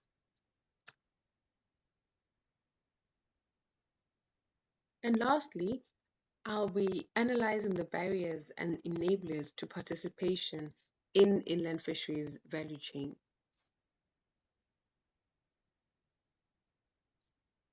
And this will be analyzed through descriptive and non-parametric analysis. The study will be done in the Luvuvu River catchment, which is located in Limpopo province, which is a province with very high temperatures that can reach way above 40 degrees. 10 reservoirs will randomly be selected from the catchment. 2 methods will be used for data collections. The first one will be a fish survey to determine fish abundance and stock composition. So we'll be using gill nets, seine nets, electrofishing, pike nets, as well as your cast net, depending on the reservoir and what the conditions will be. All fish will be identified using skeleton, and all fish will be weighed and measured. And in each reservoir, physiochemical variables will be measured using a water meter. The second component is a social component that will use questionnaires as well as interviews. So an opportunistic approach and snowballing survey technique will be used to administer questionnaires within the local fishing community. And interviews will also be administered to local government entities that are dealing with the fisheries sector. In conclusion, the co-management approach has been implemented in many small-scale fisheries worldwide and has been proposed as the management approach for inland fisheries in South Africa. One of the main challenges for the governance of inland fisheries in South Africa is that there are multiple categories of stakeholders that utilize the natural aquatic systems for different reasons, as shown in the diagram above.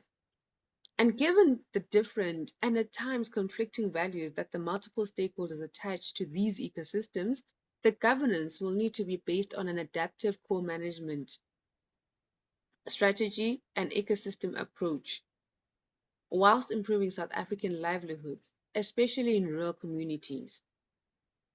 The formalization of the inland fisheries sector in South Africa represents a significant step in the recognition of inland fisheries activities.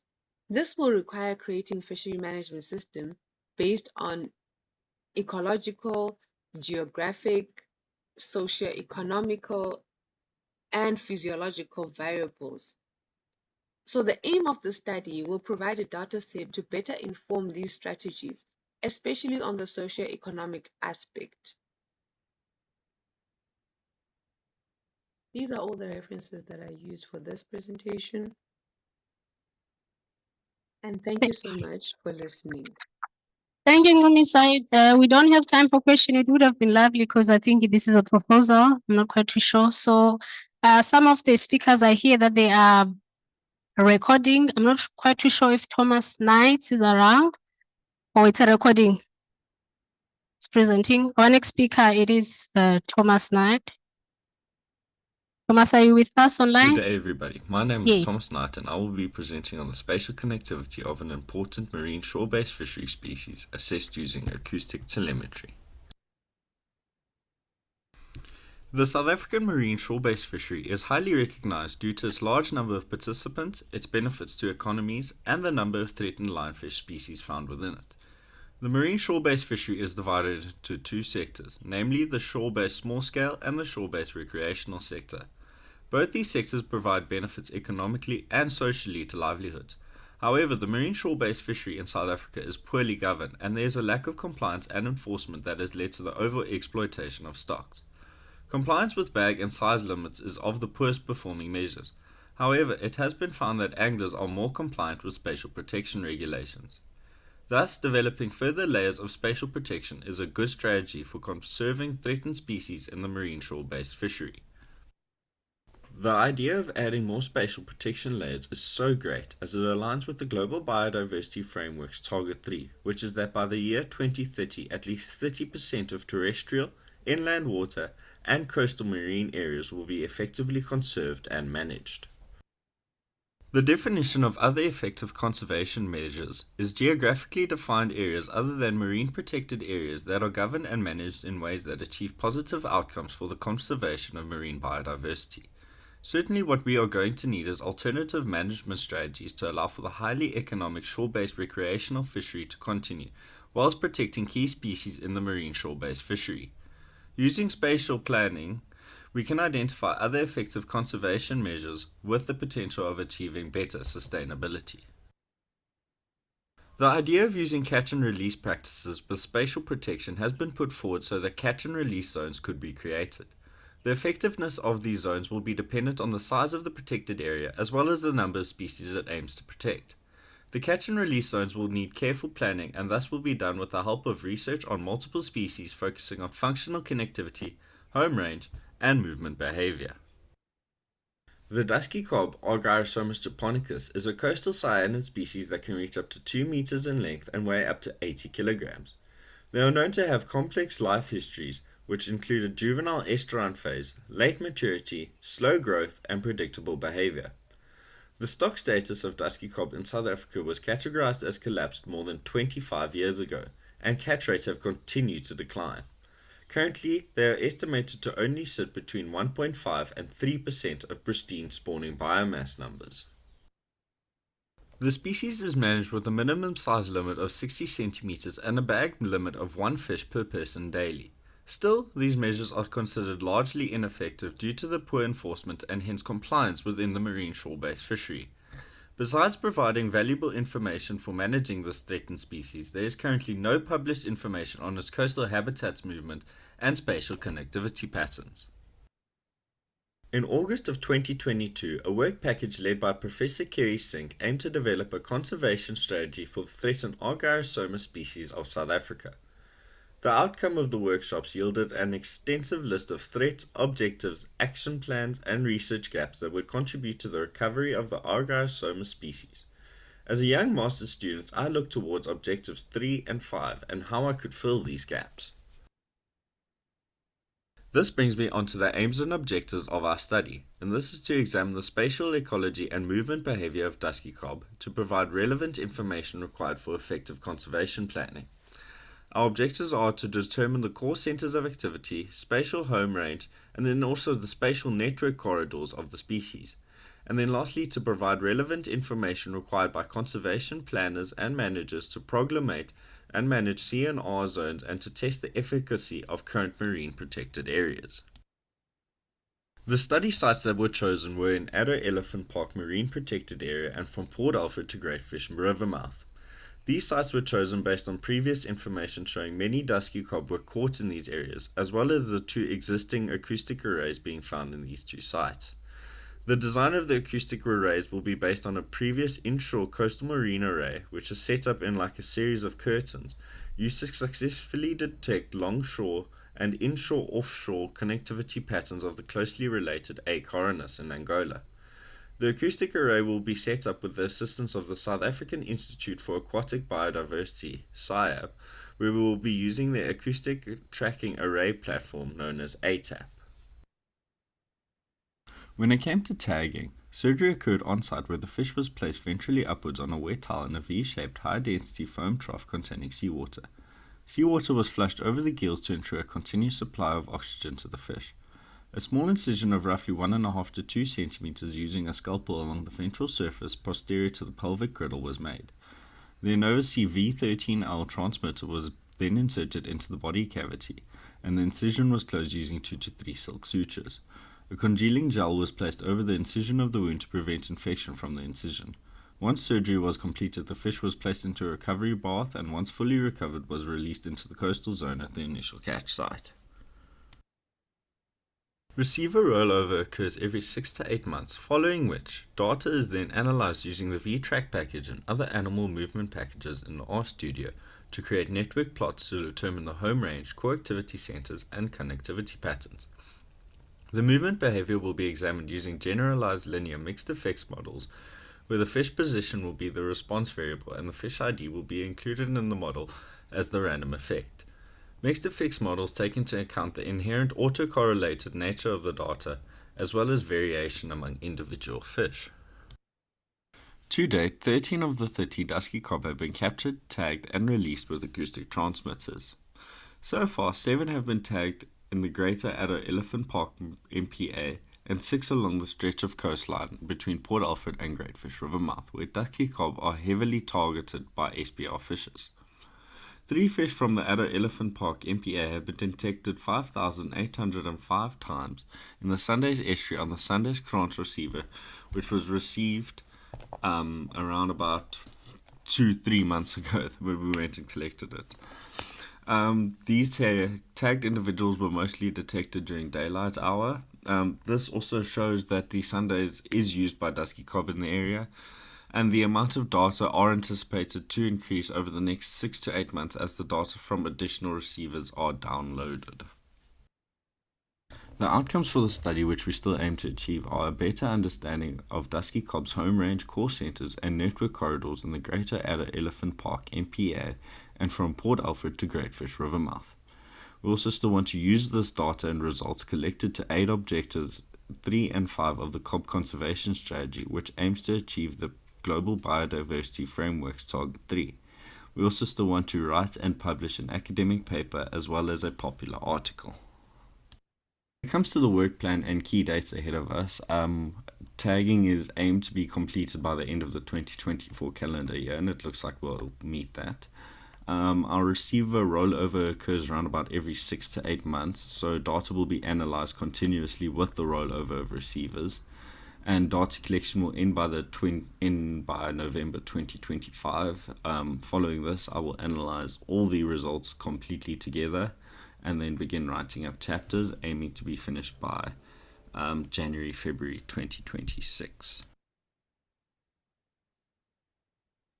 Just some acknowledgements I'd like to make to Professor Amber Robin Childs, to Professor Warren Potts, Dr. Taryn Murray, Dr. Alexander Winkler, Dr. Matthew Farthing, my supervisors, the Safe Zone and Care Zone project, which are funded through NRF, SAIAB and the team involved with ATAP for all the help with receiver work, Carl Hewitt for help in getting access to our Addo MPA area, and then the Safer Lab team who all come and help fish for me. Thank you so much. So this was a recording, so from fish to frogs. So no questions for this talk. So we're going to introduce our next speaker is Elelwane, who's online, the honor student. Elelwane, are you with us? Hi, yes, I am here. Can you hear me? Yes, over to you. Okay.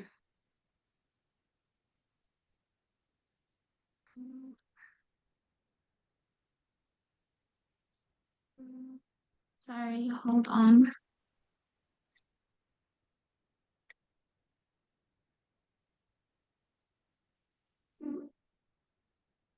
How can I move this?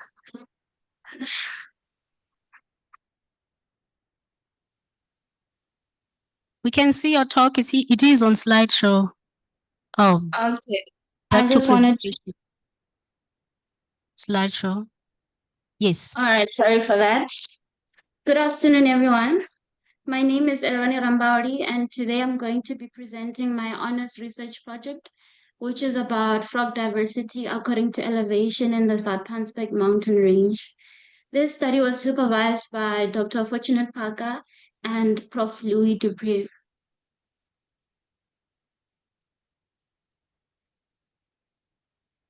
Imagine yourself on a hike in the mountains. As you climb higher, you notice some changes around you, different plants and animals with each step. These changes have also been observed by early scientists who pioneered elevational studies of biodiversity. Studies such as Grimes and McCain 2007 have highlighted that elevational gradients have an influence on biodiversity. This research builds upon early naturalist observations which noted species richness declining with elevation. Research has also revealed 4 main patterns of species richness along elevational gradients. These include decreasing with elevation pattern, a low plateau pattern, low plateau with mid-elevational peak, and a mid-elevational peak pattern. There is a significant research gap of elevational studies on amphibians, wherein they are less studied compared to other taxa such as birds and plants. But elevational studies are critical for conservation, especially with climate change happening. This project also expanded by diving into the amphibian world of elevational studies by looking into 2 high elevational species, which is the Breviceps sylvestris and the Ticadina uzunguensis. The aim of the study is to investigate how frog diversity varies according to elevation in the Zuid-Pansberg mountain range, with the objective of understanding how frog species are distributed across an elevational gradient and identifying the elevational pattern in the region, as well as to analyze the elevational ranges and habitat preference of Breviceps sylvestris and Ticadina uzunguensis. And lastly, the objective is to provide conservation recommendation for amphibians. This study was conducted in the Zuid-Pansberg mountain, located in the Limpopo province of South Africa, which has a maximum elevation range of 1.746 meters above sea level and having a distinct east-west orientation. The southern slope experiences a maritime climate with high rainfall, while the northern slope is more arid. The methodology that was employed for this study is as follows. We utilized frog occurrence data from 2 data sources, which are the African Amphibian Conservation Research Group and the GBIF. We also used shape files from government websites, and we used that data for mapping. The mapping process was done in ArcGIS Pro software, wherein we overlaid a digital elevation model with frog occurrence data, and we produced maps. We mapped the distribution of species per genus, as well as mapping our 2 case study species. And for our 2 case study species, we also mapped their habitat preferences. We also conducted DNA barcoding using 23 samples, and the process of DNA barcoding is as highlighted in the slide. Moving on to our results. The results that this study produced is that we were able to come up with a map showing the distribution of frog species in the Zuid-Pansberg mountain range, as you can see on the left.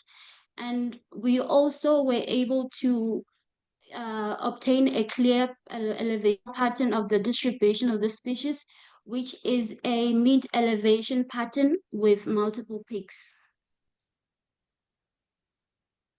Moving on, this study highlighted that gender-specific patterns vary widely, while some genera are widespread, including Amitia, Breviceps, Caromantis, Hemisis, Hyperoleus, Cassina, Phrynobatrachus, Phrynomantis, Pixiphyllus, Chlorophyris, Tomoptena, Tycadina, Schismadema, and Xenopus. On your right, top right, you can see a map showing the distribution of Amitia. This species is widely distributed, and I used it as an example of the kind of maps that we had. And on the other hand, we have genera which have restricted distribution. This genera includes Athroleptis, Cacostenum, Leptopelis, Pointonophrannus, and Strongylopas. On your bottom right, you can see a map showing the distribution of Athroleptis. It's evident that, you can see that this species has low distribution in the region.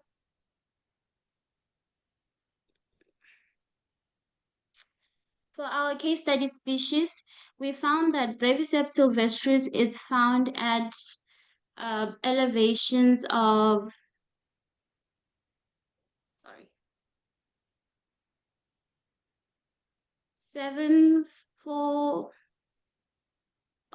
736 up to 1746 meters, and it is found within forested land use areas near wetlands and in close proximity to cultivated lands.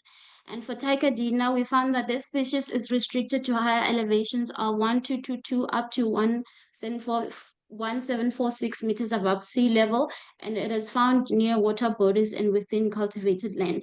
Species confirmed with DNA barcoding are Breviceps sylvestris with an identification match of 97.95% up to 100%, and Tycadina uzungwensis with identification match of 99.49% up to 100%.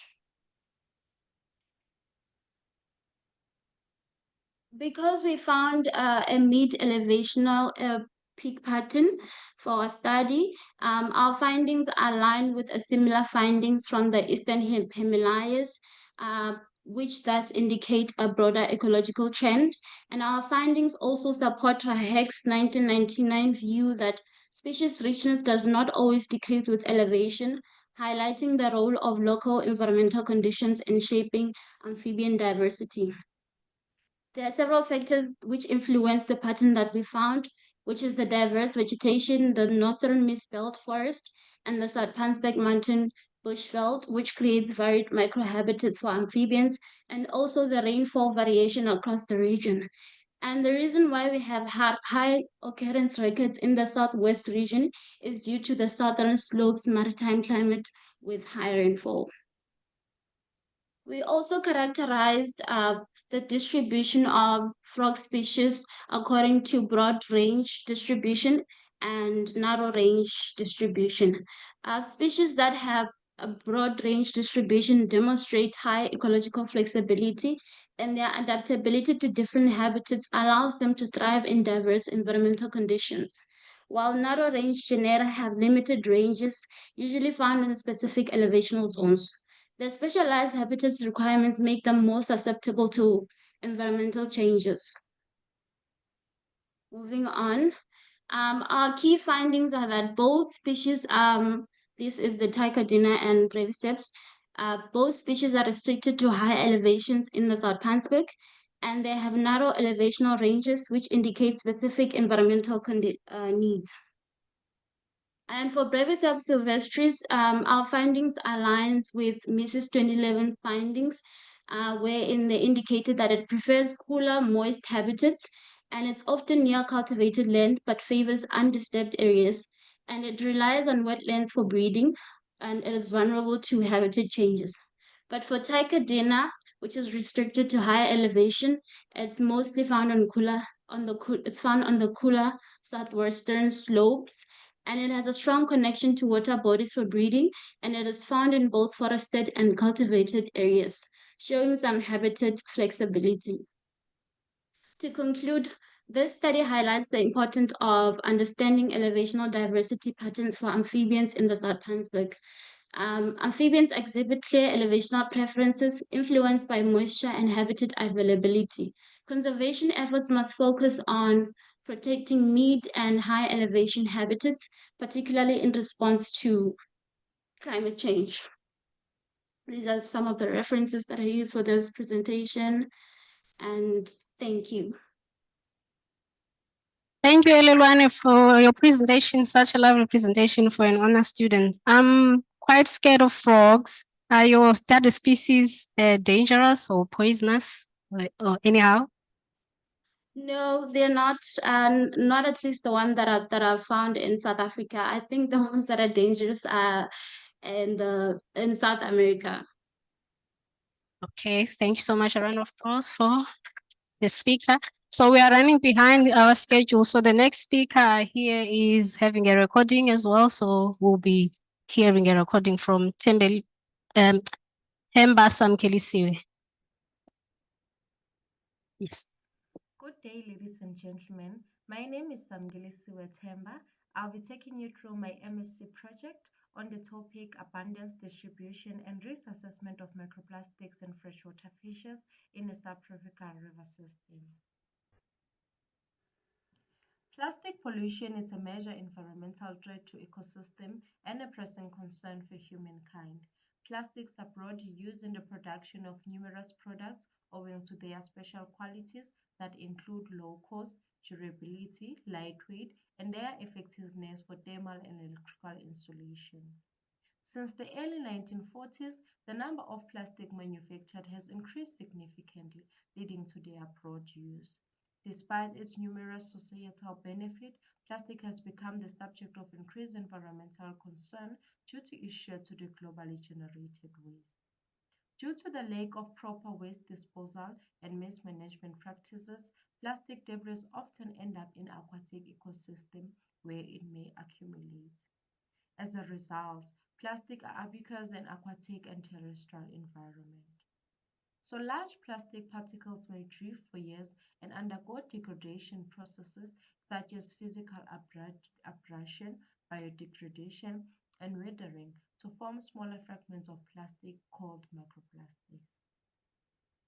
The presence of microplastic in our aquatic environment results in their ingestion by aquatic fish species. These have negative effects such as reduced growth, malnutrition, as well as death. In this study, we aim to investigate microplastic abundance, distribution, and dynamics in water and sediments upstream and downstream of wells along a subtropical Luvuvo River system, and also to assess microplastic abundances and diversity in native and/or non-native fish species within a subtropical river system. My study objective is to examine the abundance, distribution, and dynamic of microplastics in water and sediments of the Luvuvo River system, both upstream and downstream of wells, while simultaneously assessing microplastic ingestion patterns among native and non-native fish. We hypothesize that microplastic abundance and diversity in sediments and water will be high during the dry season above the wells, as one will expect deposition and accumulation to occur due to reduced water flow compared to the wet season, where flushing will occur due to increased flows. Non-native fish species will most likely consume more microplastics compared to native fish species, as they outcompete native for food and may often ingest plastic particles along with their food material. So this study will be conducted in the Luvuvo River system, which is situated in the northern Limpopo province, South Africa. So this river system is home to at least 35 fish species which have been identified within its reach. So samples were collected in 6 different river sites, upstream and downstream of wells.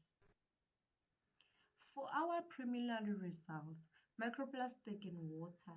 Upstream had high microplastic particles compared to downstream. Fibers were the most dominant microplastic type, upstream and downstream, with foam and fragment being the least dominant microplastic types, upstream and downstream, respectively.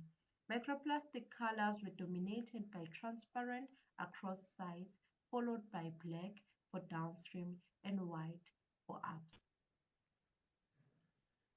Microplastics in sediments. Upstream had high microplastic abundance, with low microplastic abundances being observed downstream.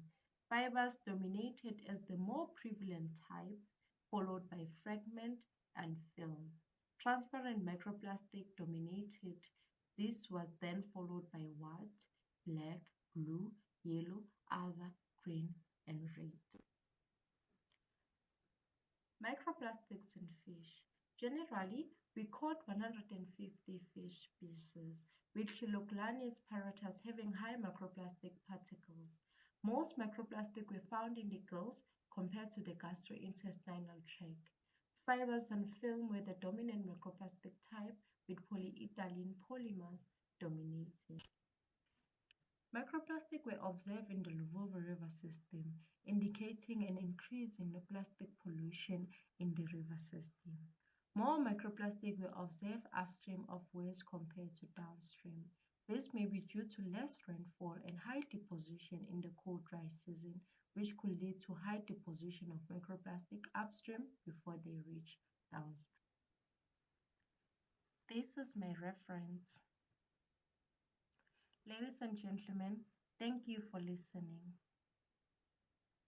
Thank you. So our next speaker will be presenting online on YOLO models. Our next speaker is an MSc student, Richard Drinkwater. I'm hoping you say that correct. Over to you.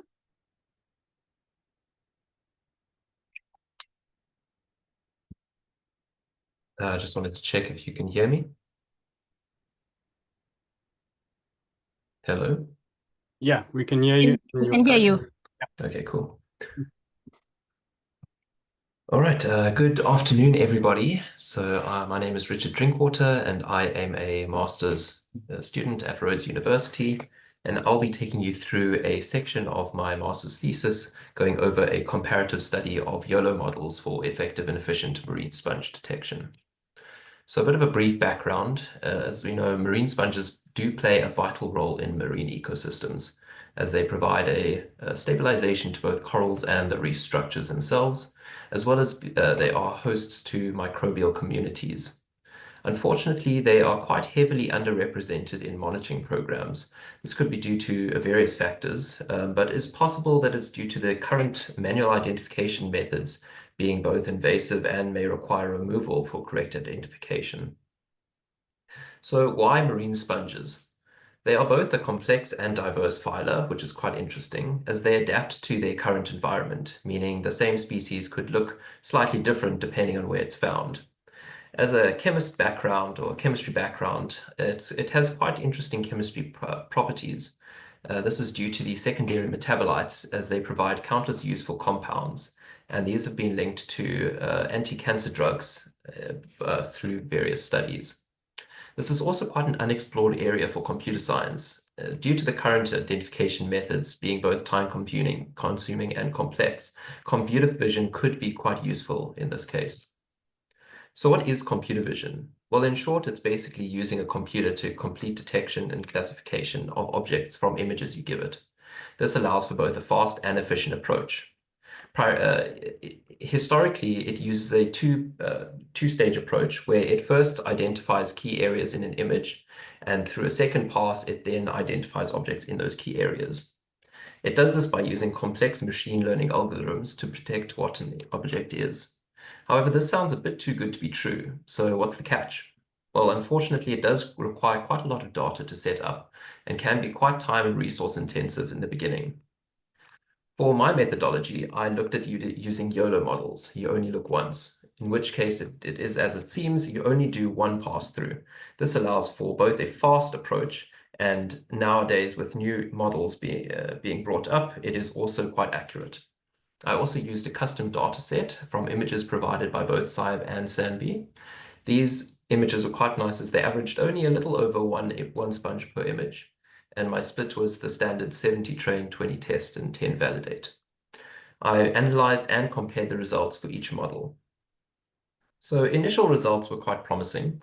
I did my base model on a YOLO v9 model, as there was papers detailing how easy it is to start a from scratch model from YOLO v9. I did this by annotating a couple of data sets, or a couple of things from a data set. And I did this because there were unfortunately no models built for marine invertebrates or invertebrates in general.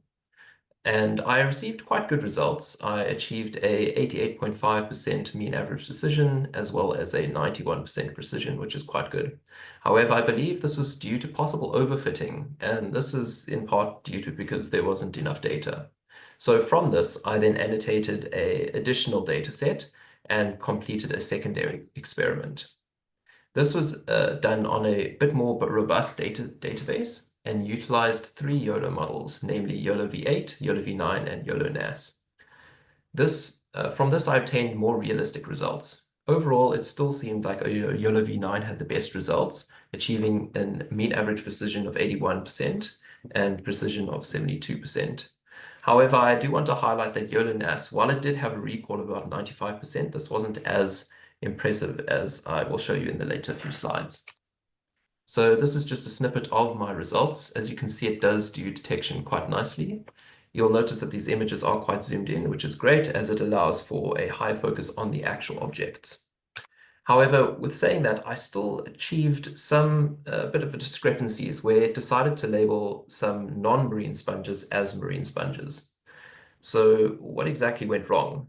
Well, unfortunately, with these methods, there's very little generalization, meaning it might detect a marine sponge, but then it'll also detect 1,000 other things as marine sponges. So what exactly can we do to combat this? Well, I have 2 paths that I'm going down currently, and that is to introduce images with no marine sponges, i.e. background training, in which I showed images of invertebrates that aren't marine sponges, so it knows what isn't a marine sponge. And secondly, to use something called OBB, or orientated boundary boxes. So how exactly do boundary boxes work? Well, in the YOLO model, it requires the object that you're looking for to be highlighted or annotated in a boundary box. This needs to be straight up, and unfortunately, this does leave quite a lot of the surface area to be included in what YOLO thinks is the object that you're looking for.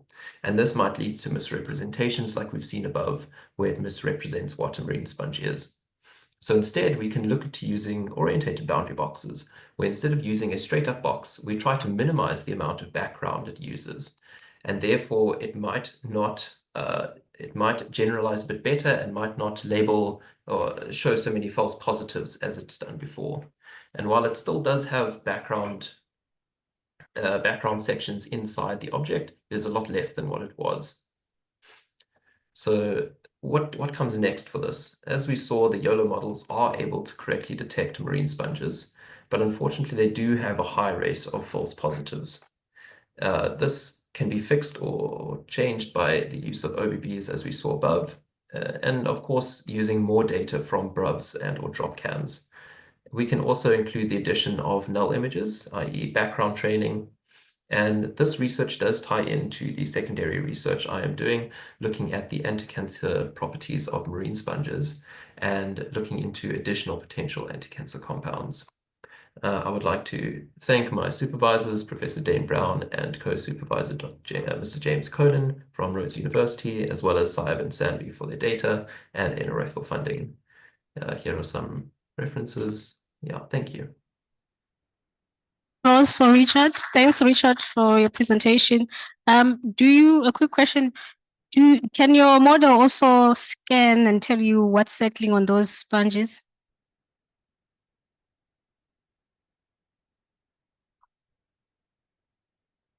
Sorry.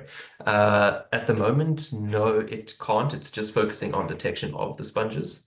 Down the line, I'm sure I could add add additional models to determine what is on the sponge, but it's a bit more time consuming.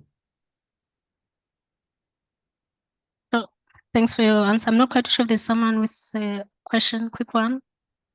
Oh, yes. Thank you so much, Richard. A round of applause for Richard again. Our next speaker, I hear that it's a recording again. So it's a PhD candidate, Themba Nombuso. So we're having a recording. Good day, ladies and gentlemen. My name is Nombuso Themba, and I'll be presenting on the topic distribution, accumulation, and effects of microplastic on freshwater food web structures. Plastic pollution is a major concern globally. The production of plastics has increased significantly over the years. This is due to their low cost, lightweight, and durability. Due to poor waste management, plastics are widespread in the environment. Plastics are then broken down into smaller particles called microplastics. Microplastics are found in aquatic systems such as rivers and reservoirs worldwide. In the environment, they are mistakenly ingested by aquatic organisms, posing significant threats such as reduced fertility and reduced growth. Plastics can now be transferred from lower trophic levels to high trophic levels. Microplastic pollution is one of the world's most enduring environmental issues. Aquatic habitats such as the Nandoni Reservoir are sensitive to microplastic pollution. The Nandoni Reservoir is a tourist destination. People visit the reservoir for recreational activities such as boat cruise, picnics, and fishing. There are also illegal dumping sites near the reservoir. These plastics are then deposited into the reservoir by wind and runoff. Aquatic organisms feed on microplastic by mistake, and people feeding on these aquatic organisms can also ingest microplastics. The study aims to investigate the vertical and lateral distribution and concentration of microplastic in a subtropical estuarine reservoir, to assess predator and prey microplastic contaminant transfer, to examine whether microplastic exposure modulates interaction strengths between predators and prey, and whether tropic microplastic transfer can be related to predation rates, to evaluate the behavioral and the ecological effects of microplastic exposure on freshwater organisms, including impacts on growth, reproduction, feeding behavior, and survival. We hypothesize that microplastic will be more abundant in deeper water layers compared to surface layers of the reservoir, as that is where they are most likely to sink and accumulate. Predatory fish will have high microplastic abundances as they are the top predator and are more likely to feed on zooplankton and microinvertebrates that might have ingested microplastics. Microplastic pollution. Microplastics are likely to be readily transferred to predators from prey in microplastic polluted systems, as the presence of microplastic pollution does not cause changes to predation rates. Microinvertebrates feeding activities and mobility will be inversely related to microplastic ingestion. The study will be conducted in the Nandoni Reservoir, which is located in the Limpopo province. The average temperature in summer and winter are 23 degrees Celsius and 17 degrees Celsius, respectively. The reservoir is a tourist destination as it provides recreational activities such as fishing. Sediments, zooplankton, microinvertebrates, and fish will be collected from 17 different sites of the reservoir. A clean metal shovel will be used to collect 2 kg of sediment sample from each of the sites. A zooplankton net will be used to collect zooplankton. Fly netting, netting, and electrofishing will be used to collect fish samples. A handheld bottom kick net will be used to sample freshwater microinvertebrates. The collected fish will be dissected to remove gastrointestinal tracts and gills before being placed in separate labeled glass test tubes.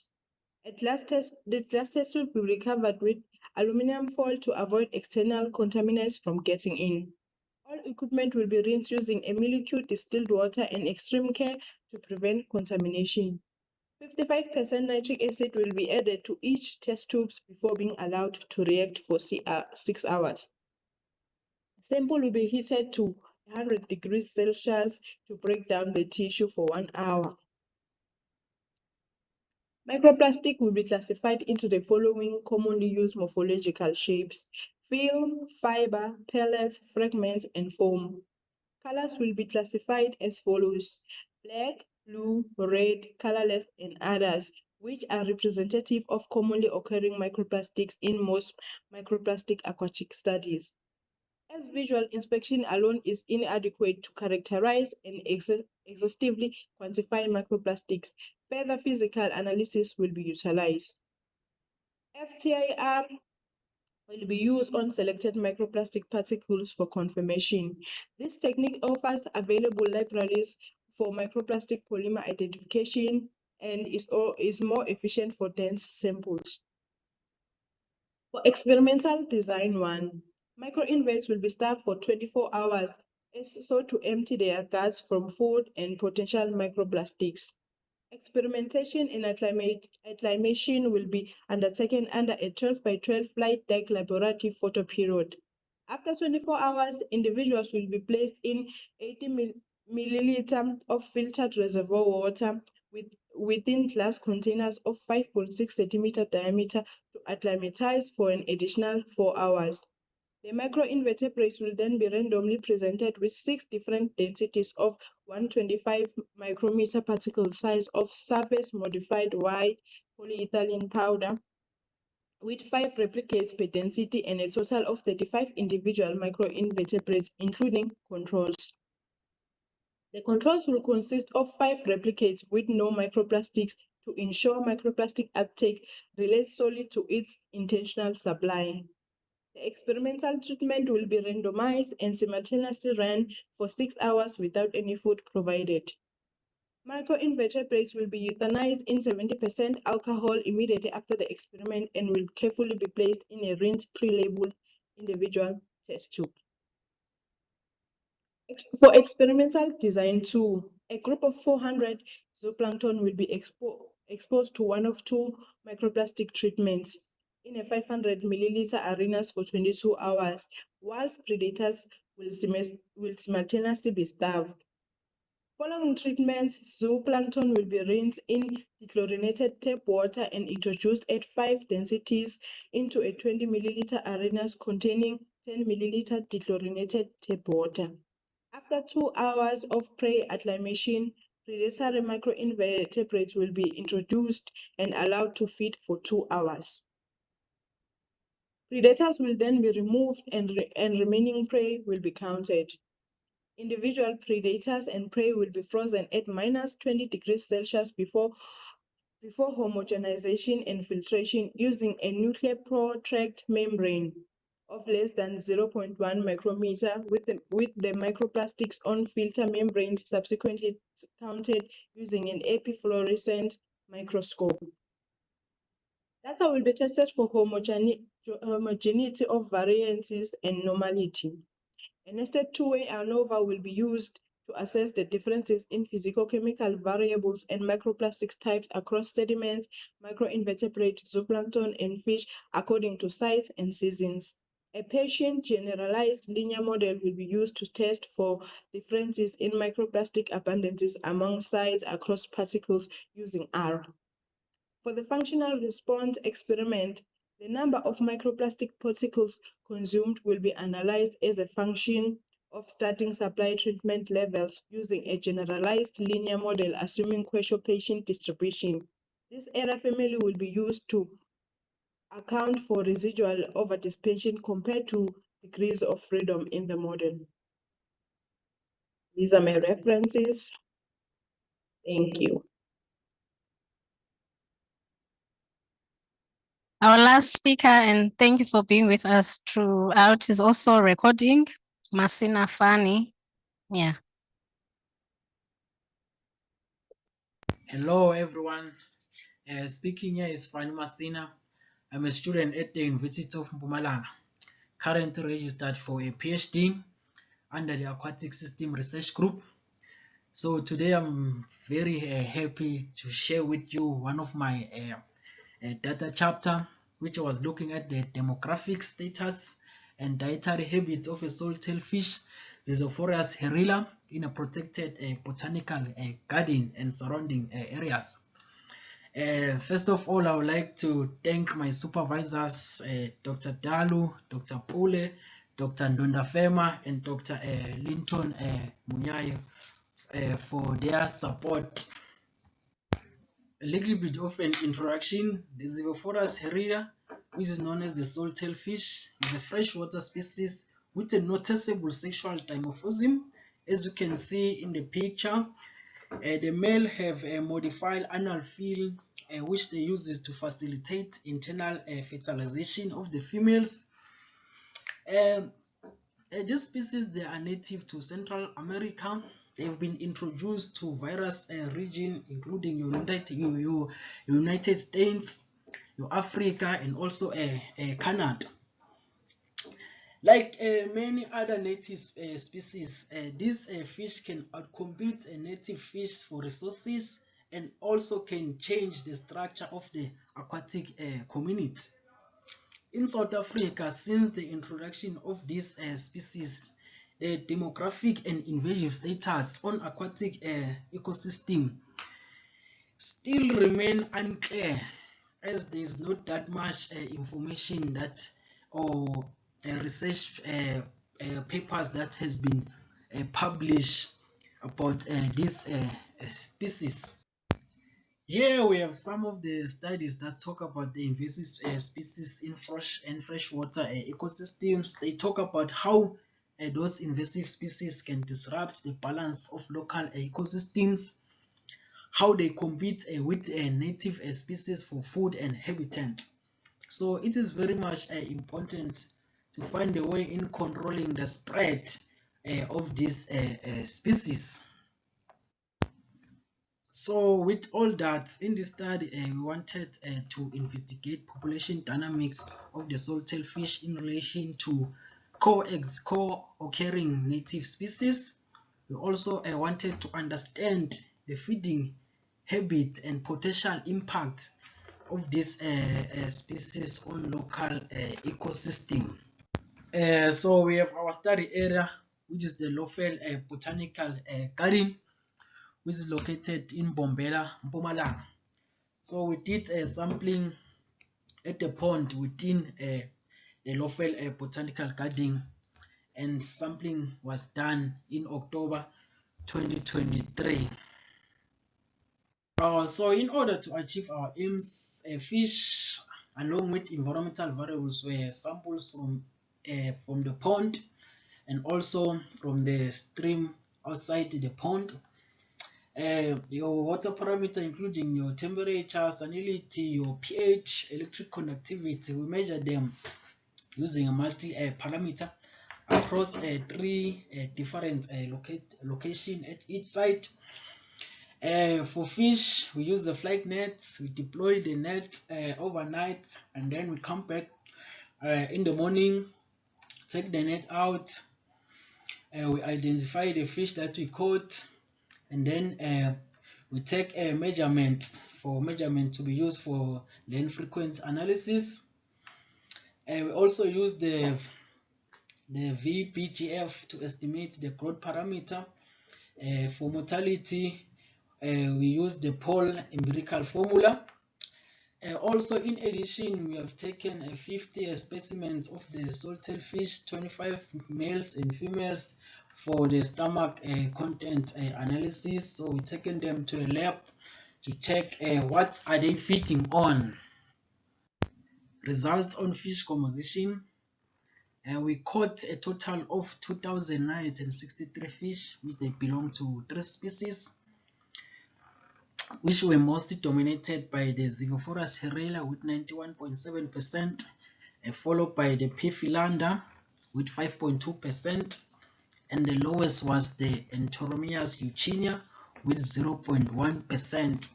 So these were the fish species that we caught during our sampling in this study. So looking at the land frequency distribution of the swordtail fish, we caught about a total of 2,716, and mostly about 68.6% were females, and the ratio male to females was like 1:2.2, and the dominant length range of the two males and females were 3.6 to 7 centimeter total length. So this was the those one that were dominating both male and females was the 3.6 to 7 centimeter.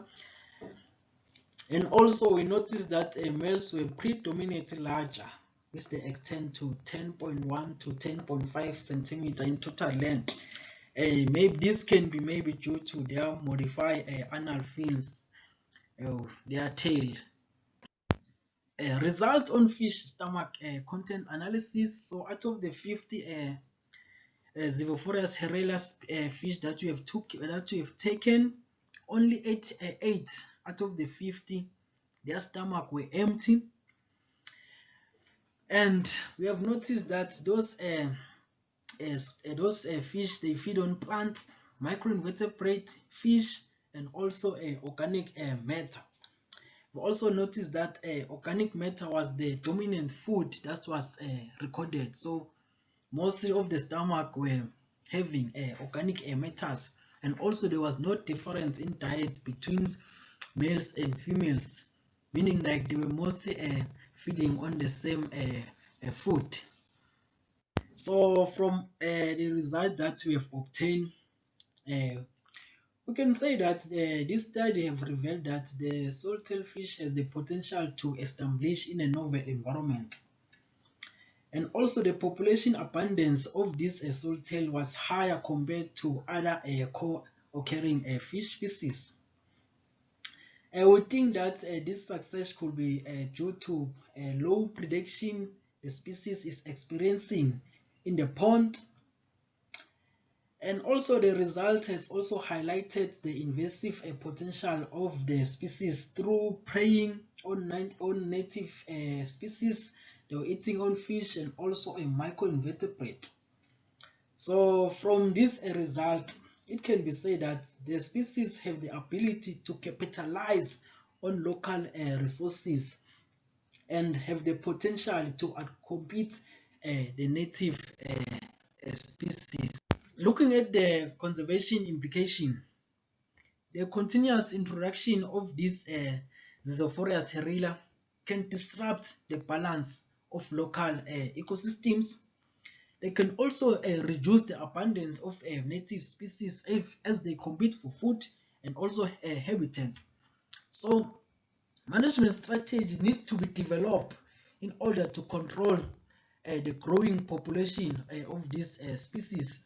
And also effort should focus on monitoring and also controlling the spread of these species.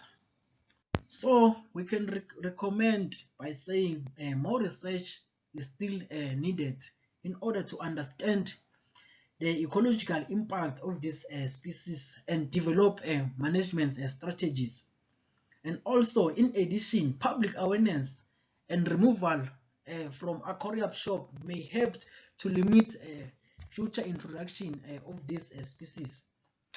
And lastly, the introduction of the species into the garden should be strictly forbidden. So with that being said, ladies and gentlemen, I would like to acknowledge this organization for making this study possible. I thank you. A round of applause to all the speakers.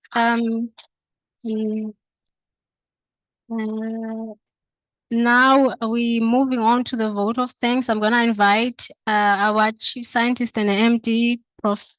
Chakwana. A round of applause as he comes to the podium.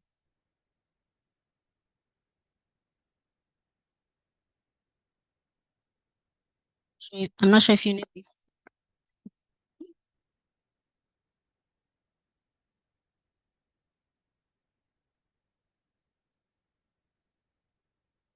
Good evening, everyone. Yeah, thanks to the colleagues in the room for for your patience and staying with us until this late, and also colleagues that are joining us online.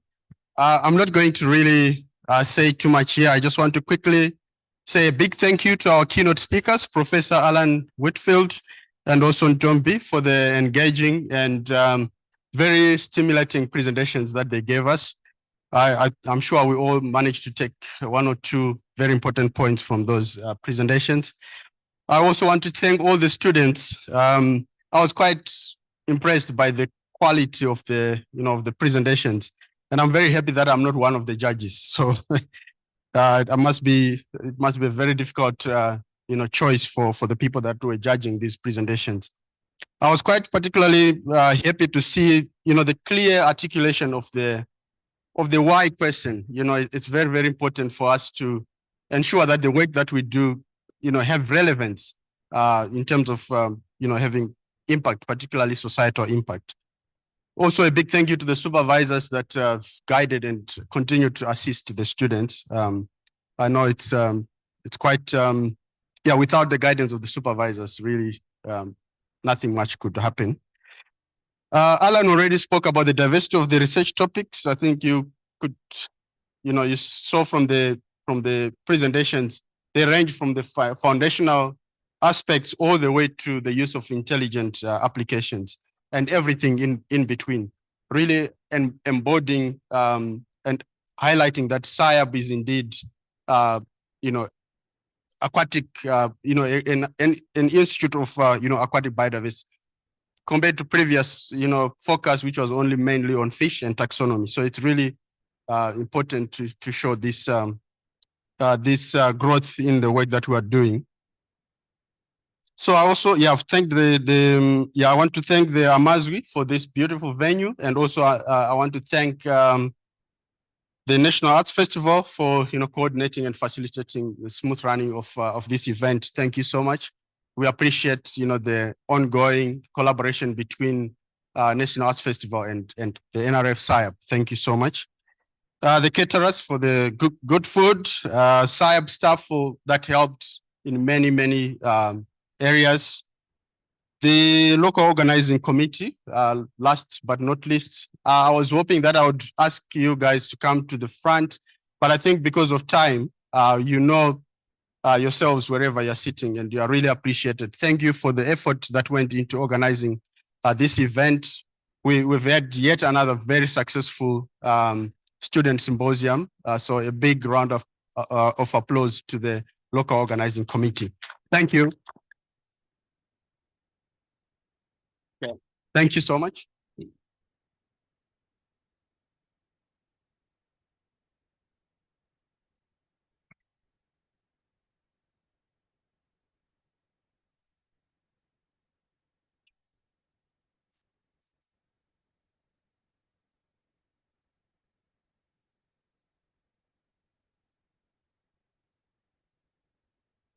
Good afternoon, everyone. It has been a great privilege to witness the great presentations today. After careful considerations by our judges, we are excited to announce the best speaker for the SAIAB Student Symposium 2024. And without further delay, the best MSc speaker is Chandra Leroux. Please give our speaker a big round of applause. Unfortunately, Chandra is not here today. We will send the prize for her through the post. Thank you very much. Okay. And then for PhD, but before I announce the winner, the judges have asked that we can have omnibus on Monday for the symposium. How about that, students? The winner for PhD is none other than Jabulani Ndaba.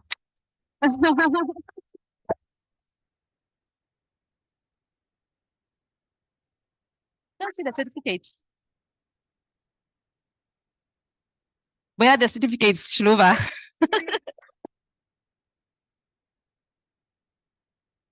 This is yours. It's big. Yeah. The certificate. We've got only two announcements. One, when you leave, there's a box on the registration desk for the name tags. You can just drop it there. The second announcement is that if you can, we want to take a group photo in front of Amazwi. Sia will usher us today. Yeah. Okay. Okay. Oh, okay.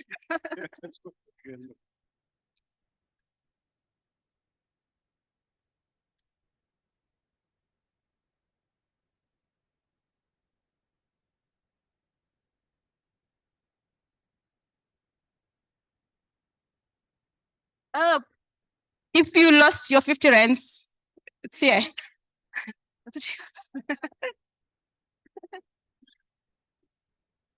I guess it's my name.